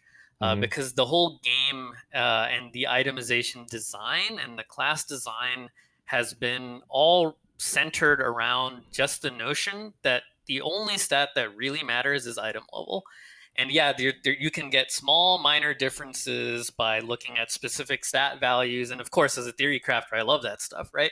Figuring out how much each stat is worth and what the weights are. But really, all of that is just icing on the cake. And what actually matters is just getting as high of an item level piece you can in every single slot.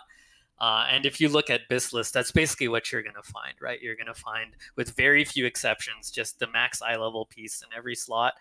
Trinkets are often exceptions, right? Because trinket values can be really variable, and some procs are good and some aren't. But for the most part, for just your armor pieces, my main advice to people is really to not overthink it. Like, yeah, we'll have Bis Lists up and whatnot, but really what you want to do is just find hey, where am I going to get the biggest eye level increase, and equip those pieces, and that you're basically done. At that point, you're within percentage points of being Bis, and sure, and then you can target right your specific pieces, to be true mathematical Bis. But in Wrath, it really doesn't matter that much, and it's a good thing because they've given us tons of options in every single slot, right? It's not like TBC where you have like the one bracer that you can use and that's it, and that's your Bis, and there's really nothing else, right, from the whole raid tier.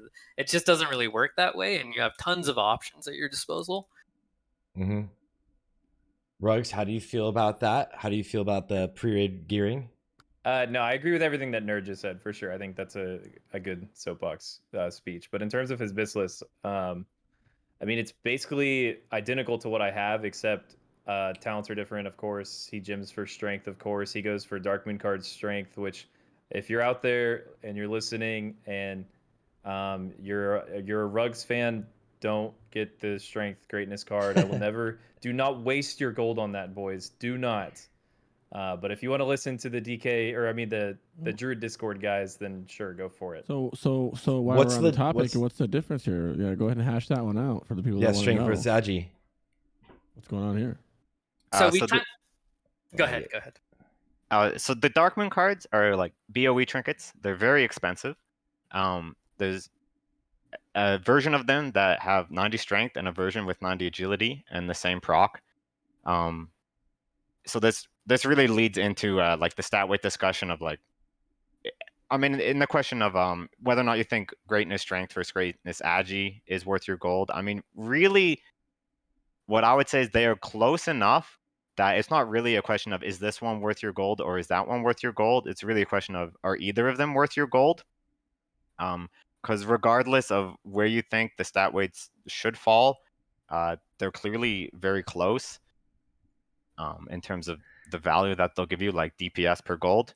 But there is like a very like patchwork only though. Like in terms of where strength is like in terms of Like the agility wins out on swipe, and agility is like somewhere between 49 to 54% of your damage overall. Yeah, so to clarify on the strength versus agility Stat argument. weight, Yeah, I mean, I think you can see the stat weights in this list on this 80 upgrades page.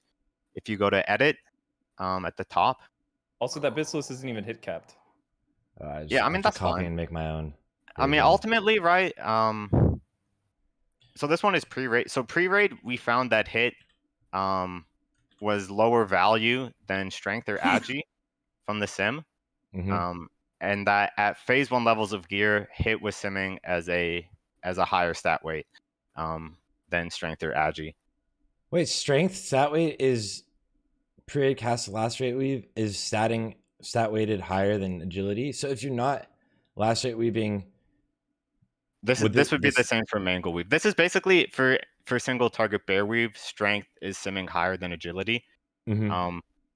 One thing, sort of what Ruggs was getting at, is that the sim has in this last rate weave rotation has like 40% bear form uptime. So it's a very, very heavy influence. That's super high. Right? From bear form. But like Ruggs was saying, that on trash, and if you're looking specifically at overall damage, the value of agility, I think it is higher. Like, well, I get pretty similar, like 40% when lacerate weaving on single target, 40% bear form uptime. My bear form uptime in terms of overall damage and like encounters and trash fights is a lot lower than that, because you get your energy pooling during downtime between packs, that basically you end up like swiping down a pack in cat form, and then the pack is dead when you're out of energy, and then you just go to the next one and swipe again. That sort of situation is pretty common. Yeah, and that's where you get all agility, right? Like agility. Yeah, so that shifts the conversation back to agility. So what these stat weights are, and what like this Bis list is specifically, is the stat weights represent the best stats that the sim considers for the 3-minute patchwork fight, right? The sim is not looking at overall raid damage. It's not looking at like a mix of AoE situations and single target situations. The sim is specifically looking at single target fights. Which is why people need to like look at these Bis lists and have a massive disclaimer on them before they spend all of their gold dump on a strength Darkmoon card. I mean, I wouldn't really say that. Like, the thing is that strength and agi are very, very close, and that the pendulum in terms of your actual DPS and whether or not you're looking at single target or overall or whatever situation, they're going to be very close, right? And it might very well be that like in this phase it like outscales it, and like, yeah, okay, you want it on single target versus overall like strength or agi, but in most situations strength and agi are like very close together, to the point where like which Dark Moon card that you get, in terms of the value that it brings to you as a player, if you wanted to think of it sort of objectively, it really is like either one. Like you could take either one and you would never notice a difference. Like the sim prefers the strength one for the 3-minute patchwork. I think it's entirely reasonable to take the agi one if you're gearing for overall, or if you're like not bear weaving as heavily. Like I think both are entirely reasonable. Same with gemming strength versus agility. Dark Moon card greatness is really just like, is this trinket worth it? Is it worth getting either of them? And if you don't think it's worth it to get the strength one, then it's probably not worth it to get the agi one. As opposed to like whether or not you think the strength one is better than the agi one, it's sort of a dealer's choice depending on what you're trying to optimize for. That's my so view on it. for some numbers on that, right? Just for again context being single target here. Yeah, the card itself is worth around like 250 DPS or so in terms of its value, 260 something like that. But in terms relative to empty socket, right, and relative to like second alternatives, it's usually in the 60-70 DPS range. Okay, so not nearly that large. It's not like compared to other classes. You cannot perform without this type of trinket. It is really not that big of a deal. Obviously, it's good, right? Like 60-70 DPS increase is What's nothing. What's the next Bis? Are you talking pre-raid or raid? Give me both options if you don't mind. Yeah, let me pull up. And I had a question. So go for it, Regs. I was just going to say, in terms of longevity of the Dark Moon card, Feral is actually the first class of any class in the whole game to drop it, or to drop greatness. Yeah. Okay. Damn, that's fucking crazy. And you can kind of tell that, like I'm a little skeptical of some of the numbers that other specs are semming for it, but like other specs are getting literally hundreds of DPS, right? Relative, not relative to empty, relative to like next Bis, and we're nowhere in that. Like, so you can tweak the assumptions about the sim or what, but like we're never going to be in that ballpark of it being like just so massively, enormously better that you can't perform without it. So the next, so here it is. So pre-raid, pre-raid, it's worth in the like 230 DPS ballpark, and the next best, assuming you have Mirror of Truth, would be from this sim, Sphere of Red Dragon's Blood, which is 156 DPS. So something in the 70-ish DPS range of an increase. And then for raid, assuming you have Grim Toll as your next Bis, it would be Mirror of Truth, so in the like 60 DPS range, 50 to 60 DPS range over the badge trinket. So that's kind of the ballpark. And of course, the exact numbers will vary based on fight length and stuff like that. But that's kind of like the ballpark to look at. Do you have on hand the difference between the strength one and the agi one for our patchwork fights? That's what I was going to ask. Yep, it is like 10 DPS. So this is why Smashpaw's comment is very, very important. The difference does not matter. People are like freaking out about it. No, but it really does not matter because of overall damage, right? Like, wouldn't agility be like significant if feral swipe only scales on agility? But it doesn't, though, right? Like all your abilities scale off of both strength and agility. So in any scenario, the difference between any two stats is not that significant. People overinflate it a lot, but really it doesn't matter all that much. And this trinket specifically is where you'll see like the biggest stat swing, because it's a 90 stat. Yes. Right? Like this is changing 90 agility for 90 strength either way.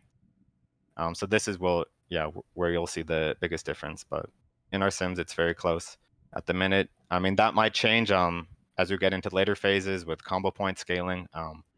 But basically, literally nobody, like no individual player plays well enough in Classic WoW for the difference to matter. You will not notice it.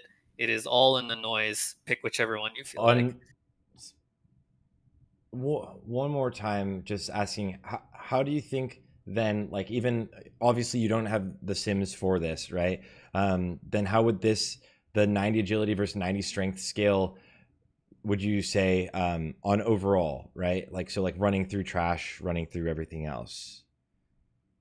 It's to be determined. I can't really give you an answer because we haven't implemented AoE yet into the sim. It's something that we will do, and it's something that we will look at. Naively, you would probably guess that the agility one would come ahead, but my bet would be on a similar type of margin, super, super small either way. I would also How- say that it becomes really, that is where it becomes really important whether or not you're flower shifting. Because in AoE situations, you basically never actually go bear form. If you're flower shifting, you use those empty GCDs to force proc an omen so that you can swipe in cat form. Mhm. So in those situations, you're not getting any bear form damage out if you're flower shifting. If and you're you would bear only weaving, want the agility one. yeah, right. Because How, then there's no argument for the argument for strength over agility is really just for your bear form damage. So if you're just flower shifting and your damage is coming from cat, then the agi one is better. Like the thing to understand is that cat form like values both. They value agi a bit higher. Bear form values agi much lower. Um, so it really comes down to like what exact mix of cat form damage you have versus bear form damage in terms of whether agi or strength is going to win out. But that in any realistic mix, they're going to be like very close either way. but with the But it's this is also all 1% crit, right? I was just checking. It's a 90 agility is a lot of crit. Go on, Rugs. Yeah. Well, I'm just saying, like, the difference in damage between the two is really small right now, but who's to say, like, that gap doesn't widen come Ulduar? Because y'all are only simming in, like, a fucking 3-minute patchwork fight in phase 1. Like, that's not realistic at all. And in Fate, like, we know that EP values evolve over time. They actually change. Like, you start going for other stats later on in the expansion. That's Mhm. just how EP values work. And so I don't know what your sim is gonna spit out for EP values in phase 2. Like at this point, I have no fucking clue. But agility should be better in phase 2 than it is in phase 1. The only reason like strength is so good is because you're not gonna have the crits to get the combo points out to get that rotation that you ideally want as a feral. So agility only gets better in phase 2 on top of how it's already good because you're gonna have far less bear uptime than a sim might say. Yeah, I'd mostly agree with those points. I would say that like simming for phase 1 gear is I think the only reasonable thing to do for phase 1 gearing, right? Like I don't Uh-huh. think it would be particularly responsible to give people phase 2 stat weights to inform them how to gear in phase 1. Uh-huh. I'm not sure how long we use these Darkmoon cards for, if we even use them in phase 2.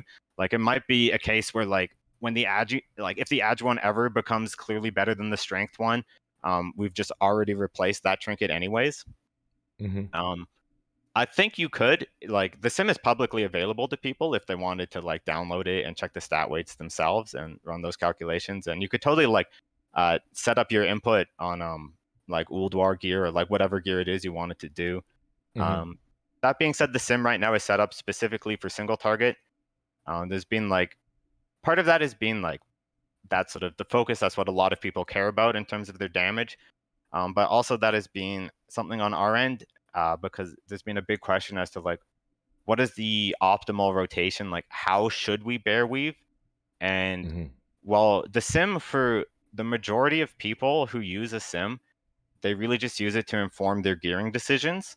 Uh, But recently, like as theory crafters, the sim has been really useful for informing our rotation decisions because you can put different rotation techniques into the sim and then see what the sim likes. And if the sim says, okay, this line of code in your rotation was a DPS increase, then we're like, okay, so that's the rotation that we want to do because it increased the sim's DPS. mhm. Oh, But yeah, if people wanted to gem or like get the agi card, that I think is also reasonable. okay. So that's like they're very similar. We can at least come to a middle ground, but they're very similar on single target at least. And so then, like literally within 10 DPS on single target. So then that like leaves people. That's a huge disclaimer, yeah, definitely, because it's going to be a very expensive thing that like is not that much of a DPS increase for you guys. Every other class is like you can't pump damage if you're not rocking Dartmoon Cart Greatness. So this is going to be Yeah, that's some my main juice. advice to most people is don't buy either one. Like honestly, just don't bother with it. Like for us for our spec in particular, just the gain relative to how much this thing is going to cost. Like just no one plays well enough for it to matter Mm. at that level, right? At the 50, 60 DPS increase level, like it's within RNG, right? It's not a huge Uh-huh. deal. That being said, Pharaohs, people who PvP a lot, people like this trinket for PvP. And if you PvP, absolutely get the Agi one. It's a no-brainer, right? You don't have to. There's no debate there, and it'll be just fine for PvE as well. Okay, I just want to recommend, just because that recommendation went out. If you're here listening, you should for sure get Greatness. It's very good on Feral. You need to get the Agility one. Do not get Strength, and it's really good on Bear too. Anyway, done. I feel like it's cool as tanking too, because you're like fucking agility. Give me that. It's great dodge. for tanking. Yeah. Okay, cool. Well, I mean, are we gonna go into tanking stats, right? Because agility, I know there's DR on avoidance stats in Wrath, and that Agi in general is like much lower value for Bear than it was in TBC. Oh wow. Yeah, it's less than half as valuable as it was in TBC, just because of both the scaling is way worse. They just absolutely nerfed the Agi to dodge conversion, and then they added diminishing returns on top of that. Yeah. So yeah, like compared to stamina, Agi becomes half as good in Wrath compared to TBC, where the two stats are pretty comparable. Yeah, damn, I did not know that at all. That's really good to know. Moving past Greatness, because that was I love that we have like contestion in like the theory crafting and the practicality and all of it, and I think it adds for like such a good like aspect of all views of this class. So I'm really excited, and I love this. Real men argue, okay? Yeah. This whole world's about getting along and being nice to every motherfucker. People are allowed to have two different fucking opinions and hash that shit out like men, bro. Fuck all that weird shit, you know? Feral is like comically polarizing. Like people's opinion on Bearweaving, and like people love it, people hate it. You know, the strength versus Agi. People get really like emotionally invested in these nuances of the Feral rotation, in a way that I don't think is true for other specs. I don't think other specs people really get themselves fired up for, as worked up. Yeah, for like really what is ultimately like a really minor distinction. Yeah. Looking at like full phase 1 Bis, I'm sure yours is slightly different, or is it the same as well, Rugs? Can you send yours through your phase 1 Bis? But looking at phase 1 Bis, what are some of the items that like could be another thing again to focus on, or is it a similar situation where you see a lot of your gear being almost as good as like the Bis, right? Like, so your options are very viable. And I know there's some items that are going to be contested between different specs, like Surge Needle Ring, obviously. Journey's End is obviously a hunter weapon. So Right. Can speak on that, guys. The legs and the chest, I think, are going to be very contested as well. The main thing to note is that, so having 2-piece tier 7, really important. Big damage boost. But not 4-piece? 4-piece, it's hard to quantify the value because it's so sensitive to what the fight length is. Right? Because you're on certain fight lengths, it adds literally nothing. You're going to get the same number of Tiger's Fury uses with or without the bonus. On others, you get a whole additional use, and it's a big deal. But in general, I would say 4-piece is probably your practical budget option, I guess, if you can't get all of these super contested off pieces. And did you say it was the gloves and the legs? For the two contested, yes, sir. The pants, the off-piece chest and legs will probably be pretty contested, as well as Grim Toll, right? Oh, the trinkets, absolutely, yeah, will be very contested. Well, the trinket's not that bad, honestly. Yeah, a lot of people aren't actually looking at the armor pen trinket this early right now. Yeah, and it has a shared loot pool, so Grim Toll drops. In both? You're usually going to see 1 per raid, sometimes 2, sometimes 0, but Grim Toll is pretty reliable to get. The what gloves, are the 2 chest, bosses and legs that drop? will take a while. Okay. What are the bosses? I'm not sure. It's Myexna, and is it like Gluth? Gothic, I think. Okay. It's interesting. It's pretty cool that they did that with a lot of things actually in this version of the game. it was like a little bit of a thing in original Nax, but like not nearly the same. Like as a DK, there's an sigil in there that like I can get off 2 bosses, and that's gonna be like pretty clutch. Gothic, Gluth, and Hygen. Okay, so that's like a lot. You have 3 chances to get Grimtoll. So it's gonna be the 3 off pieces that you think are more like significantly harder to get. For sure. And of course, like Favor the Dragon Queen, like everyone's going to want the EOE quest item. Drape of the Deadly Foes, really contested cloak. Surprisingly, like your tier head is not too contested, thankfully. But you might have to wait a couple weeks for it too. Surge Needle Ring is BOE, comes from 10 man. So that's really easy to obtain. And Great Ring of Collision is also from 10 man, so that's pretty easy to obtain as well. So the rest is like pretty straightforward and not too bad. That's a difference you guys have, and it might be the only. Actually, the only no, difference there's is 2. the ring. The ring and the idol. You're using the Shred idol, versus the idol of Worship. I mean, the idol you just idol swap. Oh, okay. For single target and for like bosses and trash. Or yeah, both those slots also are pretty small. Like even in sim, like the ring slot is really small. There's a bunch of different ways you can make it work. They'll all sim within a few DPS of each other. It's not a huge deal. Mostly around how you manage hit cap, basically. Some sets will be slightly above, some sets will be slightly below, and they'll all sim very comparably. And the idle choice as well. The rip one generally sims better, but again by like less than 20 DPS normally, so not the hugest of deals. Yeah, and you get back into like boss damage versus overall damage because you never rip on trash effectively, but you do shred on trash. Yeah, so you absolutely want both, no matter what your views on anything, you want both of them. There's also a world where you use both of them on the same boss fight, and that you swap to the rip one before you cast rip, and then swap back to the shred one. Yes, 100%. There's plenty of downtime in Cat to do that. And it actually synergizes really well with the thing we were talking about of the little tech to do a swap right at the end of a Bearweave. That's exactly what you would do here. You would do it, right? You're ending a Bearweave and you have to refresh rip, go swap your rip idol. You also reduce your swing timer in the process. Just win-win. Yeah. Ah, pretty nice. Damn, that's actually pretty easy. So then really realistically, a lot of people are probably going to run the tier sets though, because they're very close in damage and relatively easy to get, you think?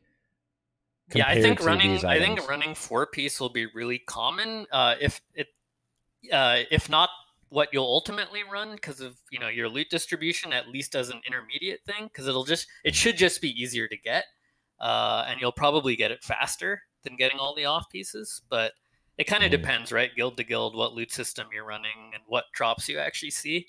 But it is a pretty decent alternative configuration to run if you can't get the off pieces you want. All right, perfect. Is there any of those off pieces that you would focus on first, or is there anything like are any of these ones in particular so much stronger than the other ones, including like the neck or the cloak, the chest, gloves, legs, all of them that like other people also want? Is there anything that you think people should prioritize higher when setting up the weapon? The weapon. Oh yeah, the weapon. Yeah, well, yeah. I think Ruggs has made a point about this in one of his YouTube videos about how Feral scales particularly well on weapons relative to Hunters because of the big Feral attack power bonus that we get. Exactly. Yeah, that talent change we were talking about, right, to predatory strikes, that's one of the reasons why we actually, in many respects, scale better with weapons than even classes that actually swing with their weapon because of this change, because we get more attack power than just what's listed, and we already scale with the actual weapon DPS because that's what sets the amount of feral attack power on the weapon, and we just get 20% more of it. But that's maybe more of a message to like loot councils, being that don't give Journey's End to Hunters before Ferals, to give it to Ferals first, because compared to Hunters, it gives Ferals an additional like 2,400 attack power that it just doesn't give to Hunters. I And don't then as well, know. one of the really strange interactions of predatory strikes. I mean, this is a little bit of a tangent, but this works on AP gems in your weapon. This talent, so gemming AP in your weapon is like specifically good. It's like the only Actually, I know that. place where you gem AP. Yeah, it's the only Yeah. place where a straight attack power gem would be something you'd consider, and it's only because of that talent. Damn. Yeah. That's super interesting. I didn't know that. Mm-hmm. It works with Yeah, the Rugs enchant learning. too. There's berserking. I think we Berserking. agree on in both our lists as the Bis enchant, but the massacre enchant is actually very slightly worse. Specifically because of that scaling. Berserking, the proc doesn't benefit from predatory strikes, but the massacre enchant's flat AP does benefit from it. So Wait. it kind of bridges the gap a little bit. Have you looked at, because I don't know if you guys have seen all of the graphs between FlexWeave like cloak, or not FlexWeave, tailoring cloak and jewel crafting, right? So the graphs to like where like the tailoring is higher DPS, but like because of uptime and stuff like that, it like falls down. So like, is there a graph or sims in the similar vein versus berserking then versus what was the other one? Savagery? Massacre. Massacre's the new savagery. It's the same deal. Yeah, just upgraded. The answer is yeah. Those breakpoints probably exist. I haven't simmed them yet. It's just haven't had the time to actually look at that yet. Yeah. Tailoring versus jewel crafting is something that people are interested in. Obviously, engineering is non-negotiable if you're doing any kind of PvE. That's fixed. Yeah. No, yeah, you can't negotiate that. But the second profession, honestly, in general, this is just personal subjective choice. I tend to not assume a second profession when I put out lists, and I only assume engineering because the differences between any other two crafting professions are very, very, very minor. And so there is going to be an optimal one, and we'll figure it out, and we can sim it, and and it might be phase dependent depending on what gems are out and all of that. But I think the message that I really want to send is to not stress out about it. The differences are tiny. So it's really not a big deal. Engineering is the one that makes a huge impactful difference in your actual damage.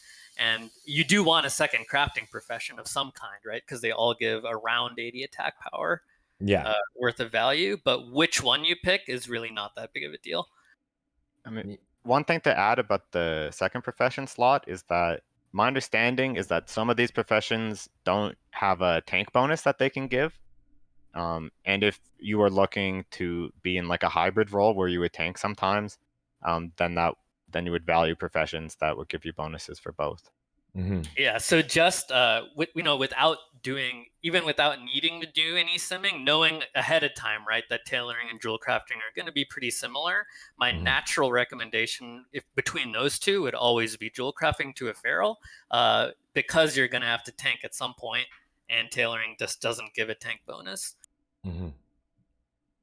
One other question I have before we move on from gearing, I've seen early lists before from back in the day saying that like your Bis weapon enchant was mongoose, and I'm over here using that on the beta like an idiot, dude. So like, how doo-doo is that? I have the number for you. Yeah, it's someone not laugh great. at me. Yeah. Here's the numbers I simmed for pre-raid gear. I need to find that list and just blast it to everybody not to follow that. So the numbers were Berserking 66 DPS, Massacre 59, Mongoose 41. Oh, so it's like by a pretty appreciable margin, just worse than the other two, but like it's not. I mean, not the end of the world, but it's an easy fix for free DPS. What does it say for Scourgebane? Do you have Scourgebane on there? I don't have that yet. Scourgebane. Because I mean, I never thought of not doing Berserking, and I'm not sure if I ever would. But if you're gonna go flat AP phase 1, Scourgebane is the best option because Nax is all undead anyway. That's what hunters go with. Yo, Scourge Bane. How much? Oh, it's 150, right? 40. That's Oh. 140. Dude, part of me makes me think that won't scale with your talent properly, like the way how hunters with their attack power against undead, like their pets didn't scale from it.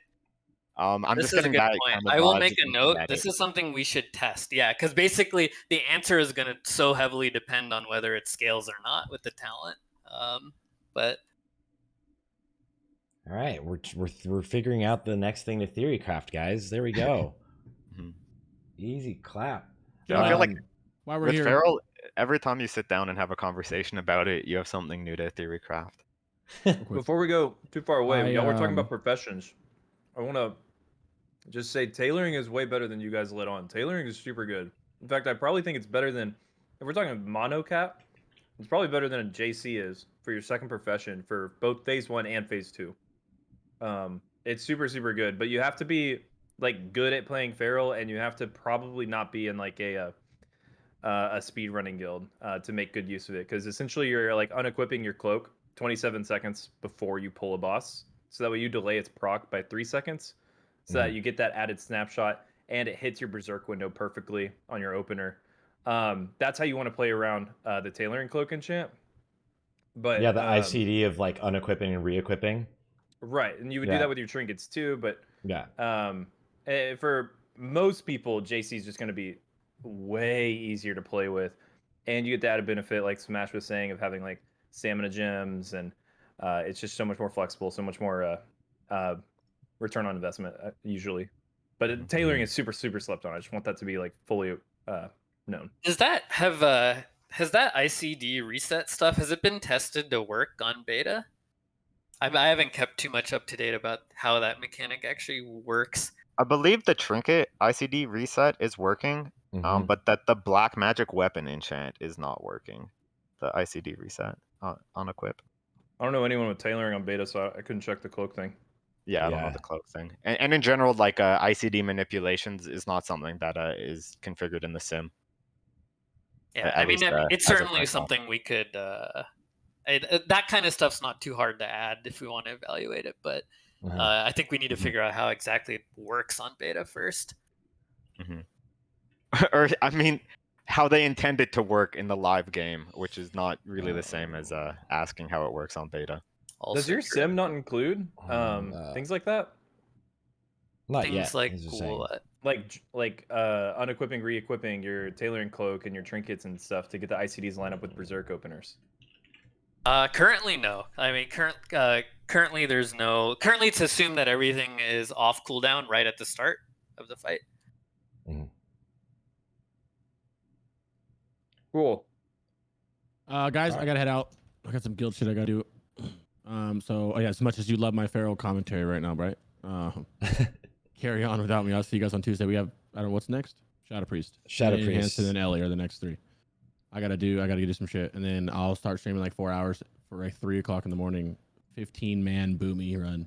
We have 15 or 16 boomies, and then like literally some tanks, some healers, and a bunch of boomies, and I'm pretty excited for that. I know you guys are ferals, but yeah, you get it.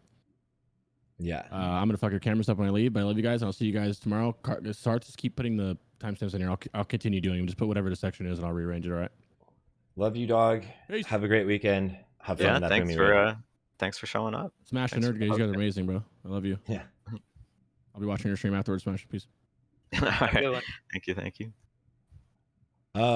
Moving past gearing, is there anything, well, not necessarily moving past gearing, but looking forward towards TBC, right? Or since we can gear now, what are things to focus on getting from the pre-patch or anything currently that'll help us moving on into Nax or gearing next, basically? 100% you need the idol. That's huge. It's Bis for bear, and you would probably want to use it for trash. You're talking about the Which Mangle one is it? Idol of Terror? And where do you get it? It's just badges. Super easy. Just make sure you get that. Okay, the Mangle of Terror one. It's way more annoying to get it post TBC, because then you have to convince people to go like run Karazhan with you while you're level 80 or something to get badges. So just get it now. Yeah. Is there anything For else? leveling specifically, so a lot of the gear, pretty much none of the gear, like your normal armor slots, is gonna last. Even it's all. I mean, you've seen the pre-raid list, right? Like, Yeah, you're if not they're even not getting on either of anything. them, you don't see anything. That being said, if you have Sunwell gear, a lot of it is very, very, very competitive with pre-raid Bis. Super, super close to the point where I wouldn't, if you're decked in Sunwell gear, don't waste your time like farming specific like pre-raid Bis items. Like, it's all going to get replaced in your first week. It's really not worth your time, and you'll be pretty much at the pre-raid power level anyway. Mhm. For leveling specifically, if you're not going to be doing a pure dungeon grind, and you have the time for it, I'd strongly recommend people get the 4-piece arena bonus. That is Ooh, absolutely absurd for what is leveling. it? It just straight up boosts your movement speed when you're in cat or bear form, and it stacks with the existing 30% boost we have. So you're basically moving at like mounted speed, just running around. Um, and it's, yeah, really big if you're doing any kind of open world farming or leveling. Mhm. Also, 2-piece tier 6 is really good for solo farming because it reduces the cost of your cat mangle, which is what you're What you're spamming. using the whole time, yeah. Yeah. What you suck using, yeah. And this one is not super relevant because it gets nerfed at level 80, but for early leveling, 2-piece tier 4 is incredibly strong. It's been tested to scale. So what that is it's an energy proc. Anytime any of your attacks hits, you have a 4% chance to get 20 energy. And it's been tested to proc off a swipe cat. So for dungeons, for early leveling dungeons, it is a big deal. It is a ton of damage that you get. It'll proc all the time. It's an independent proc chance for every target that you hit. And even just for single target stuff, just killing mobs in the world, it's better than anything else you could put in those slots. But the problem is that they nerfed the proc rate on it to scale down each level. So it's 4% at level 70, it's 2% at 75, and then just doesn't work at all at level 80. So it's not like something for long term, or else it might even be competitive with raid gear if it actually worked at level 80. It's a very strong bonus, but for leveling, it's good to have. All right, that's good to know. And then is there any? Someone's asking about huge asses is asking about the storm shroud set. So I did a little bit of testing for Storm Shroud, just on target dummies, so nothing. I haven't done significant like napkin math. There's been no simming for it. But what Storm Shroud is you can get a 3-piece set that has a 2% chance to give you energy generation. It's one of the things that Simon Eyes uses in his Fan of Knives builds when he's doing like crazy AoE DPS. So that works for Feral also. It can proc off your swipes. It can even proc when you're in bear form and you get the energy in cat form, even if you're in bear form when it procs. Okay. My feeling is that from my target dummy testing is that it is just worse than my normal template gear on like a sustained swipe scenario on 5 targets. But there could be, I can imagine a world where you would use Storm Shroud if like you're in Nax and you like triple pull the patchwork trash, or you do like some massive pull of elites where there's both like a huge amount of targets so that you can get a lot of Storm Shroud procs and they're not going to die very quickly, that having additional energy for swipes is like really valuable. I can see there maybe being some very niche scenarios where Storm Shroud would be good. But I think as like a general purpose gear set, it's not competitive with the pre-raid options. But maybe if you're like a communal gear druid, it might be reasonable to pick up. All right, fair enough. How do you guys feel about the stackability of ferals up in raids? How are those like? Do you think you'll ever bring more than one, or is it always going to be one just giving leader of the pack? They're just not as strong as other classes at the moment. What are you thinking? Are you talking for like top end PvE guilds, or like you're just average middle of the road dad guild? I would suggest more of like what you think is like stronger. So I guess it would be top end. I think at top end, I don't think Feral will be stacked at any point. Do you think it? Okay, then at middle of the road. Middle of the road, I think it's fine. I think that the spec performs competitively enough with the other specs that the like usual raid advice is gonna hold significantly more power than the difference between specs, and that you want someone who like shows up consistently, comes on time and prepared and plays well, and that at the vast majority of skill levels, a good Feral will be able to like outperform someone who's on a stronger class by simply outplaying them. And I think it is only really at like very high levels of PvE content where it starts to become clear that Feral is not a spec that you want to stack in raids. But don't you think that even from our conversations earlier, that Feral kind of feels like the skill cap is there, right? There's gonna be people that play the spec wrong. Oh yeah, it's gonna be realistically often. There's gonna be a huge range, I think, of realistic performance that you see out of Ferals. It's been that way all along, right? I mean, a lot of Ferals in vanilla and TBC just also played completely wrong, and there's a huge range. I think it'll be even worse in Wrath because like in vanilla and TBC, to play the spec to the level where you're not like, embarrassing yourself, you just have to learn power shifting. That's really it. And all the other details are not, not that big of a deal. But there's a lot more going on to just get your baseline run of the mill rotation working in Wrath. There's a lot more spinning plates. So I think you'll see it will look worse than it actually is, I think, if you just look at averages, just because people won't play it well. Yeah. That's like my fear. Yeah, I think your middle of the road dad guild would be griefing themselves to turn away a good Feral, just because they already had a Feral. But I also think that like the very top end PvE guilds would probably be griefing themselves to stack Ferals compared to just having like a single one for utility and then stacking like DKs or Warlocks. Do you agree with that? I agree 100%. Yeah. 100% with what Smash just said. 100%.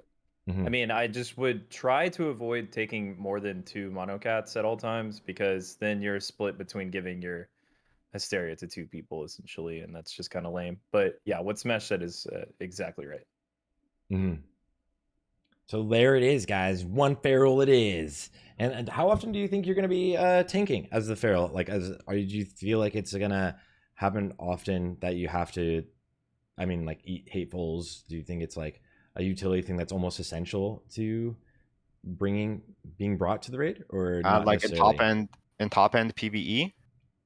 I think in top end PvE, it really comes down to Feral versus Fury, right? Because you are almost guaranteed going to be bringing 5% crit to the raid, unless you do a really extreme caster heavy comp where all of your damage is coming from Warlocks, and you say, I don't need 5% crit, like physical crit, because there's no physical DPS. Yeah. So it's always in high end, it'll really come down to a question of like Feral versus Fury, and one of the real advantages that Feral has, especially when you're running Protector of the Pack in your spec, is that you can DPS and tank in the same spec. So while I don't think it's... Especially in early phases, right? Like in Nax, nothing hits hard. And in later content, right, we might, the actual having a more dedicated tank build might be important. But one of the big strengths of Feral is still the same, even though the talents are a bit more stratified in Wrath. It's still the case that it's a pretty unique strength that you can off tank very, very effectively at like 90+% effectiveness, with very close to just a pure DPS build, maybe making a few sacrifices, right? So like the baseline DPS build, if you just have Protector of the Pack, you can tank Nax already, right? And so maybe you have 1 level higher of harder hitting content. Maybe you need to take Thick Hide. Okay, fine. You give up a few more DPS points, but still, it's not... we still have enough talent point flexibility that you'll still put out very good numbers in a build that can off tank quite effectively. And so for speed runs, that's potentially very promising, because you don't want to be incurring respec timers all the time. and you want to minimize the number of respecs you need to do. And so Feral and Frost DK are both looking very interesting for that role, just because the number of actual 2-tank fights is not that large in most raids.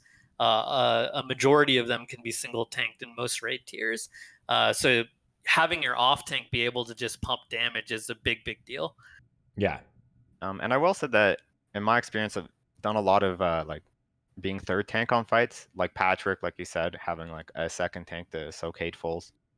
On Gluth, being able to taunt so that the main tank can stack reset and the off tank is cutting the ads in the back is another spot where you see like the tanking capability of Feral be like really strong for high end PvE. Mm-hmm.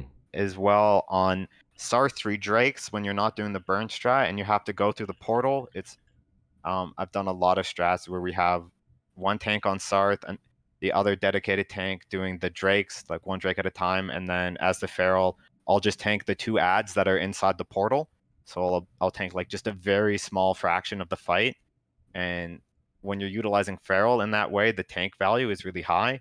But how much you value that tank value, I think is like going to be really dependent on both like a fight to fight basis and also the content. Another thing I want to point out for Feral in high-end PvE that becomes relevant specifically with the class stacking metas is right now I'm not seeing many raids stacking mages, which makes Feral more relevant because of decurses, and that a lot of like speed runs are like the comps that I've seen people doing on beta are very light on decurses. That's Like they have fair, maybe yeah.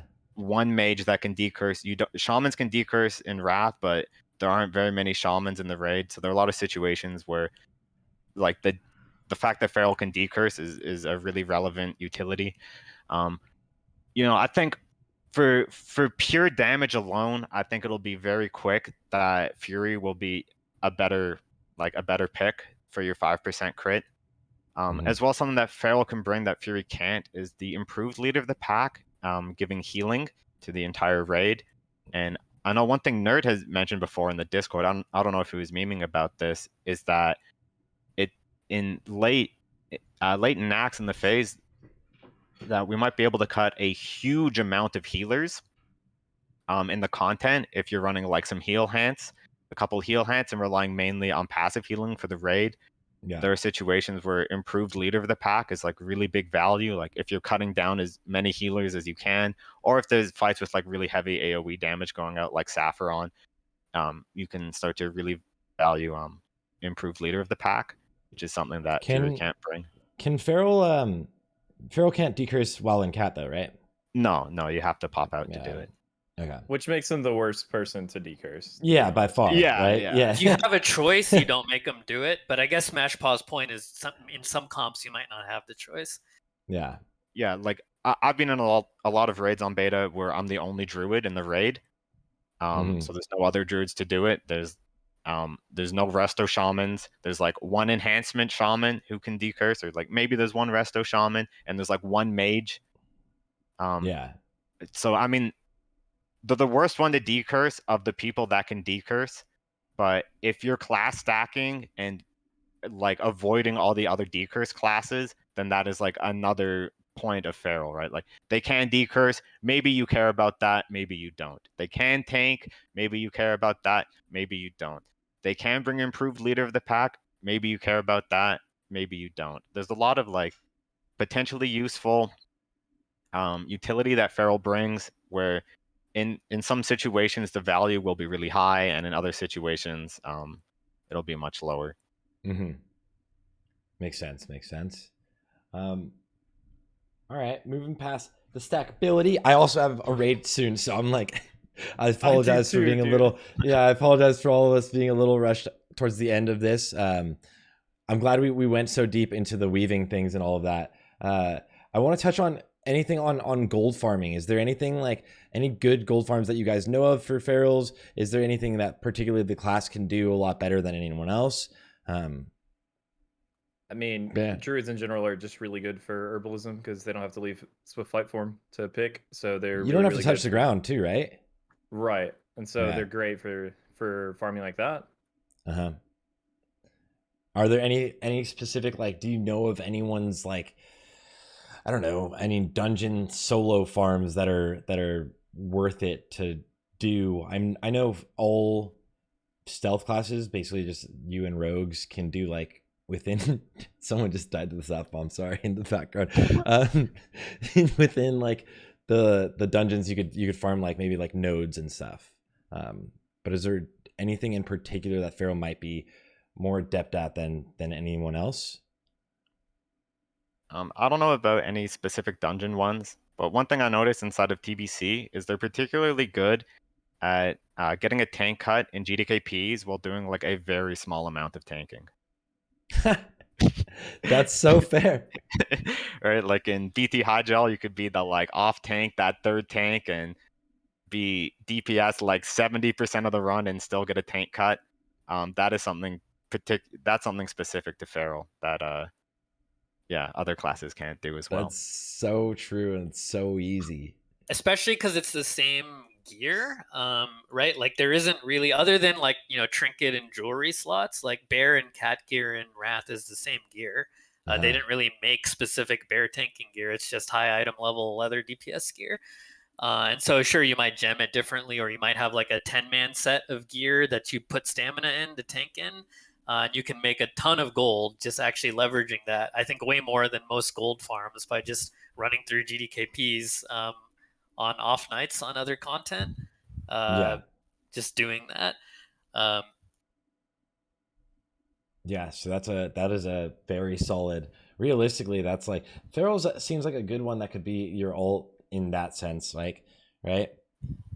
You could easily help the tanking situations. Also, you could easily then just like when you're doing heroics, you could jump on the bear, you know, you're doing all of those. Exactly, yeah.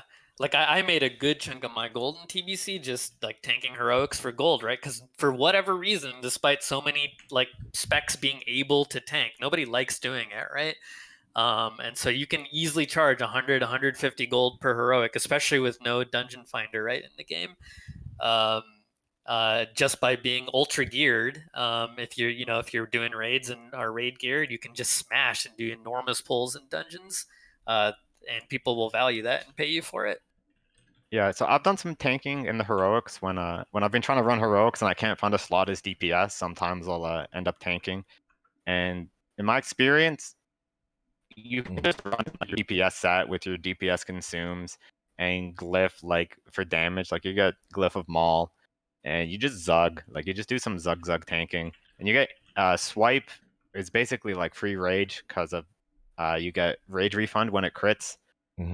Like 5% rage per crit. So when you're doing AoE pulls, you can just spam swipe and it's AoE and it hits everything. So you get aggro and Maul is hitting two things. So you can really just send it through heroics and DPS as the tank. As Feral. Yeah.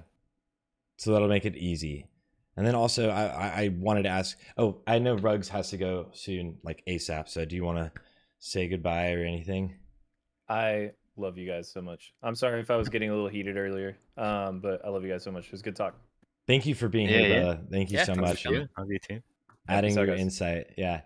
Much love. Cool. Boom. There's Rugs, and now it's just us. And then there was 3.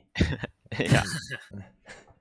And then there were 3. But yeah, I do want to say, because I think the last thing to touch on really would be anything we need to do during pre-patch, but we kind of touched on the gearing part. Is there anything we left out that you guys would like to make sure that people know about Feral during pre-patch or even during the entirety of Wrath of the Lich King?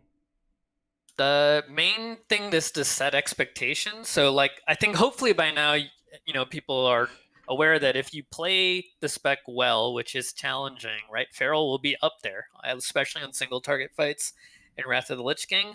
That is not going to be the case in the pre-patch. The damage numbers are going to be very, very, very bad. So just for anyone considering swapping to the spec, don't get discouraged by that and be like, oh man, the spec is trash. I don't want to play it, because it is going to be trash. The numbers are not going to be good in the pre-patch. But that is not going to translate into what it feels like at 80.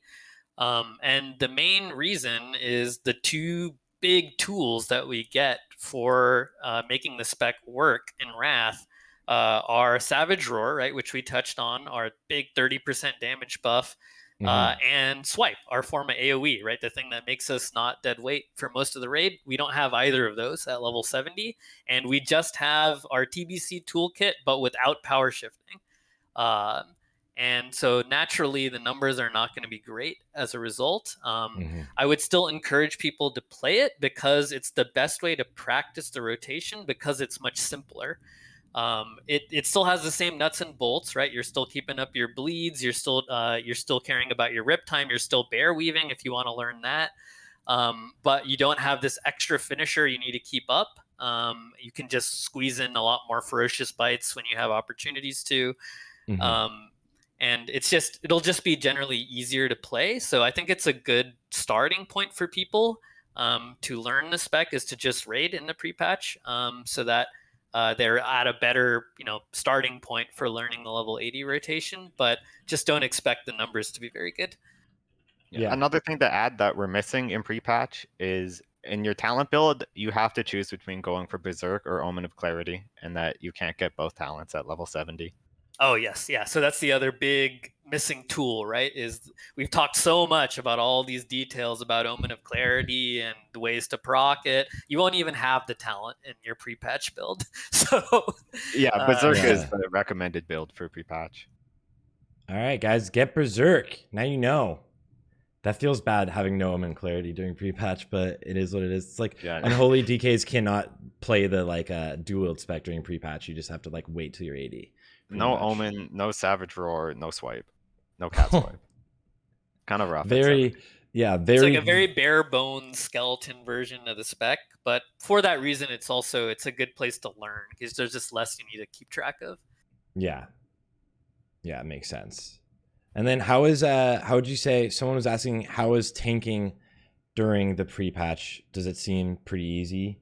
It will be way easier, way easier. People, I'm sure you guys will do a dedicated thing on tanking, but basically across the board, all of the tanks are massively buffed in Wrath compared to TBC. Basically, on the power level of tanks as a role is just higher. And that's on all axes. Like threat is way easier. AoE threat is way easier for the specs that weren't paladins before. Survivability is way easier.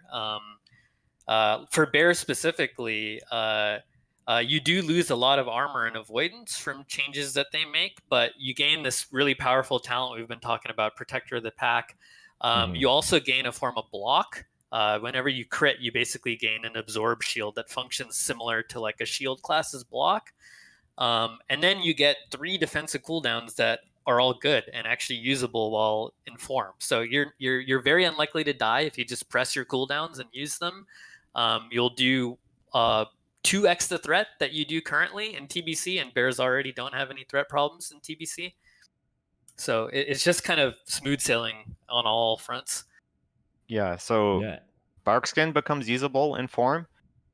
So that becomes like a relevant tank cooldown that you can use, whereas you had it in TBC, but its use was very limited to just using before taunting on Brutalis. It was the only real PvE usage of it. And then as well, there's Survival Instincts, which is comparable to a Last Stand that warriors have. That's a talent that you'd have to spec into. As well to note, on pre-patch, I believe that's when all the bosses in Sunwell get massively nerfed. Yeah, 30%. Yeah, so not only is are the tanks getting cranked up in their power level, like Nerd was saying, but also the bosses that you're fighting are cranked down in their power level. Yeah, and I think probably the most noticeable thing for ferals will be, because it's not like we had much problem with survivability or single target threat anyway in TBC. So those things getting better it's not a huge deal, but the AoE threat is going to feel a lot better, right? Because that's, swipe in TBC only hits 3 targets. It does scale pretty well, but that's it. Just 3 targets, frontal cleave. That's all you have really at your disposal. And suddenly you get uncapped, unlimited target swipes.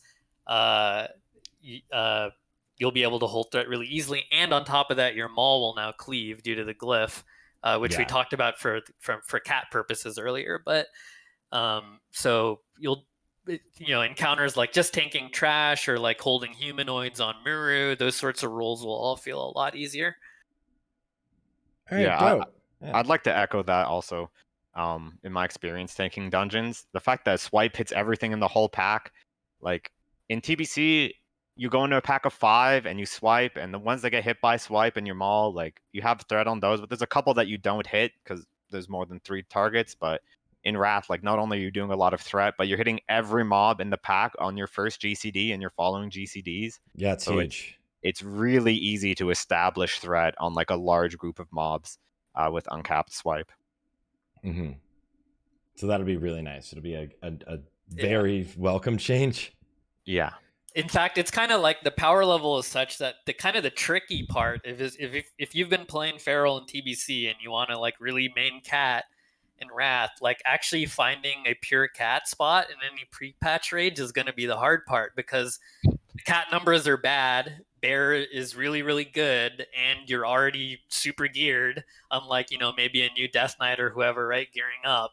All of the things are stacked into people making you tank. Yeah. Pretty much, but that's fine. I think you are going to be suck tanking because I think that's like the better role for you during the pre-patch. Unfortunately, I think so. Right? Yeah. Also, that's what a lot of ferals are doing now, anyways. Yeah, realistically, most ferals are tanks. Yeah, 90% of the time. Yeah, Wrath is the first time where outside of like a very casual setting, like you can really seriously entertain the idea of pure DPS feral who never tanks anything, right? That's the first time that becomes reasonable. Mm-hmm. Yeah. All right. Well, I'm getting pressured because I have this raid coming. Thank you. Is there anything else you guys want to mention? Thank you guys so much for being here. Holy shit, Smashpaw, NerdEgghead. You guys are like a absolute wealth of knowledge with Feral, and I'm so excited about this class, and the amount of theory crafting that goes on for this class is insane. Yeah, so if there's anything else you guys want to mention, or if you want to say like where people can find you or your content again, we'll start with you, Smash. Here we go. Yeah, so I stream on Twitch at twitch.tv/SmashpawX. I also have a YouTube channel, Smashpaw. I don't really have any significant amount of content on there right now, but maybe I will in the future. You can most actively find me on the Druid class Discord, and in like the Theorycraft discussion channel. You can see me do napkin math in there, or sometimes I do it on stream and then post it in that Discord. Mm-hmm. And Nerd? Yeah, for me, I live and die in the Druid Discord. I'm a moderator there, and spend a bunch of time in there. So that's the best place to find me. Feel free to tag me or ping me with any questions, or put comments on any of the WoWhead guides. Several are up, and several more will be up soon if you have questions about stuff. Yeah. Thank you guys one more time. Thank you guys so much for being here on the podcast. The next one is going to be the Shadow Priest one, and I will send this to you guys as soon as I get it back from downloading it, basically. Awesome. Yeah, thanks for having us. All right. Have a good weekend, everybody. Yeah, you too. Much love. You too.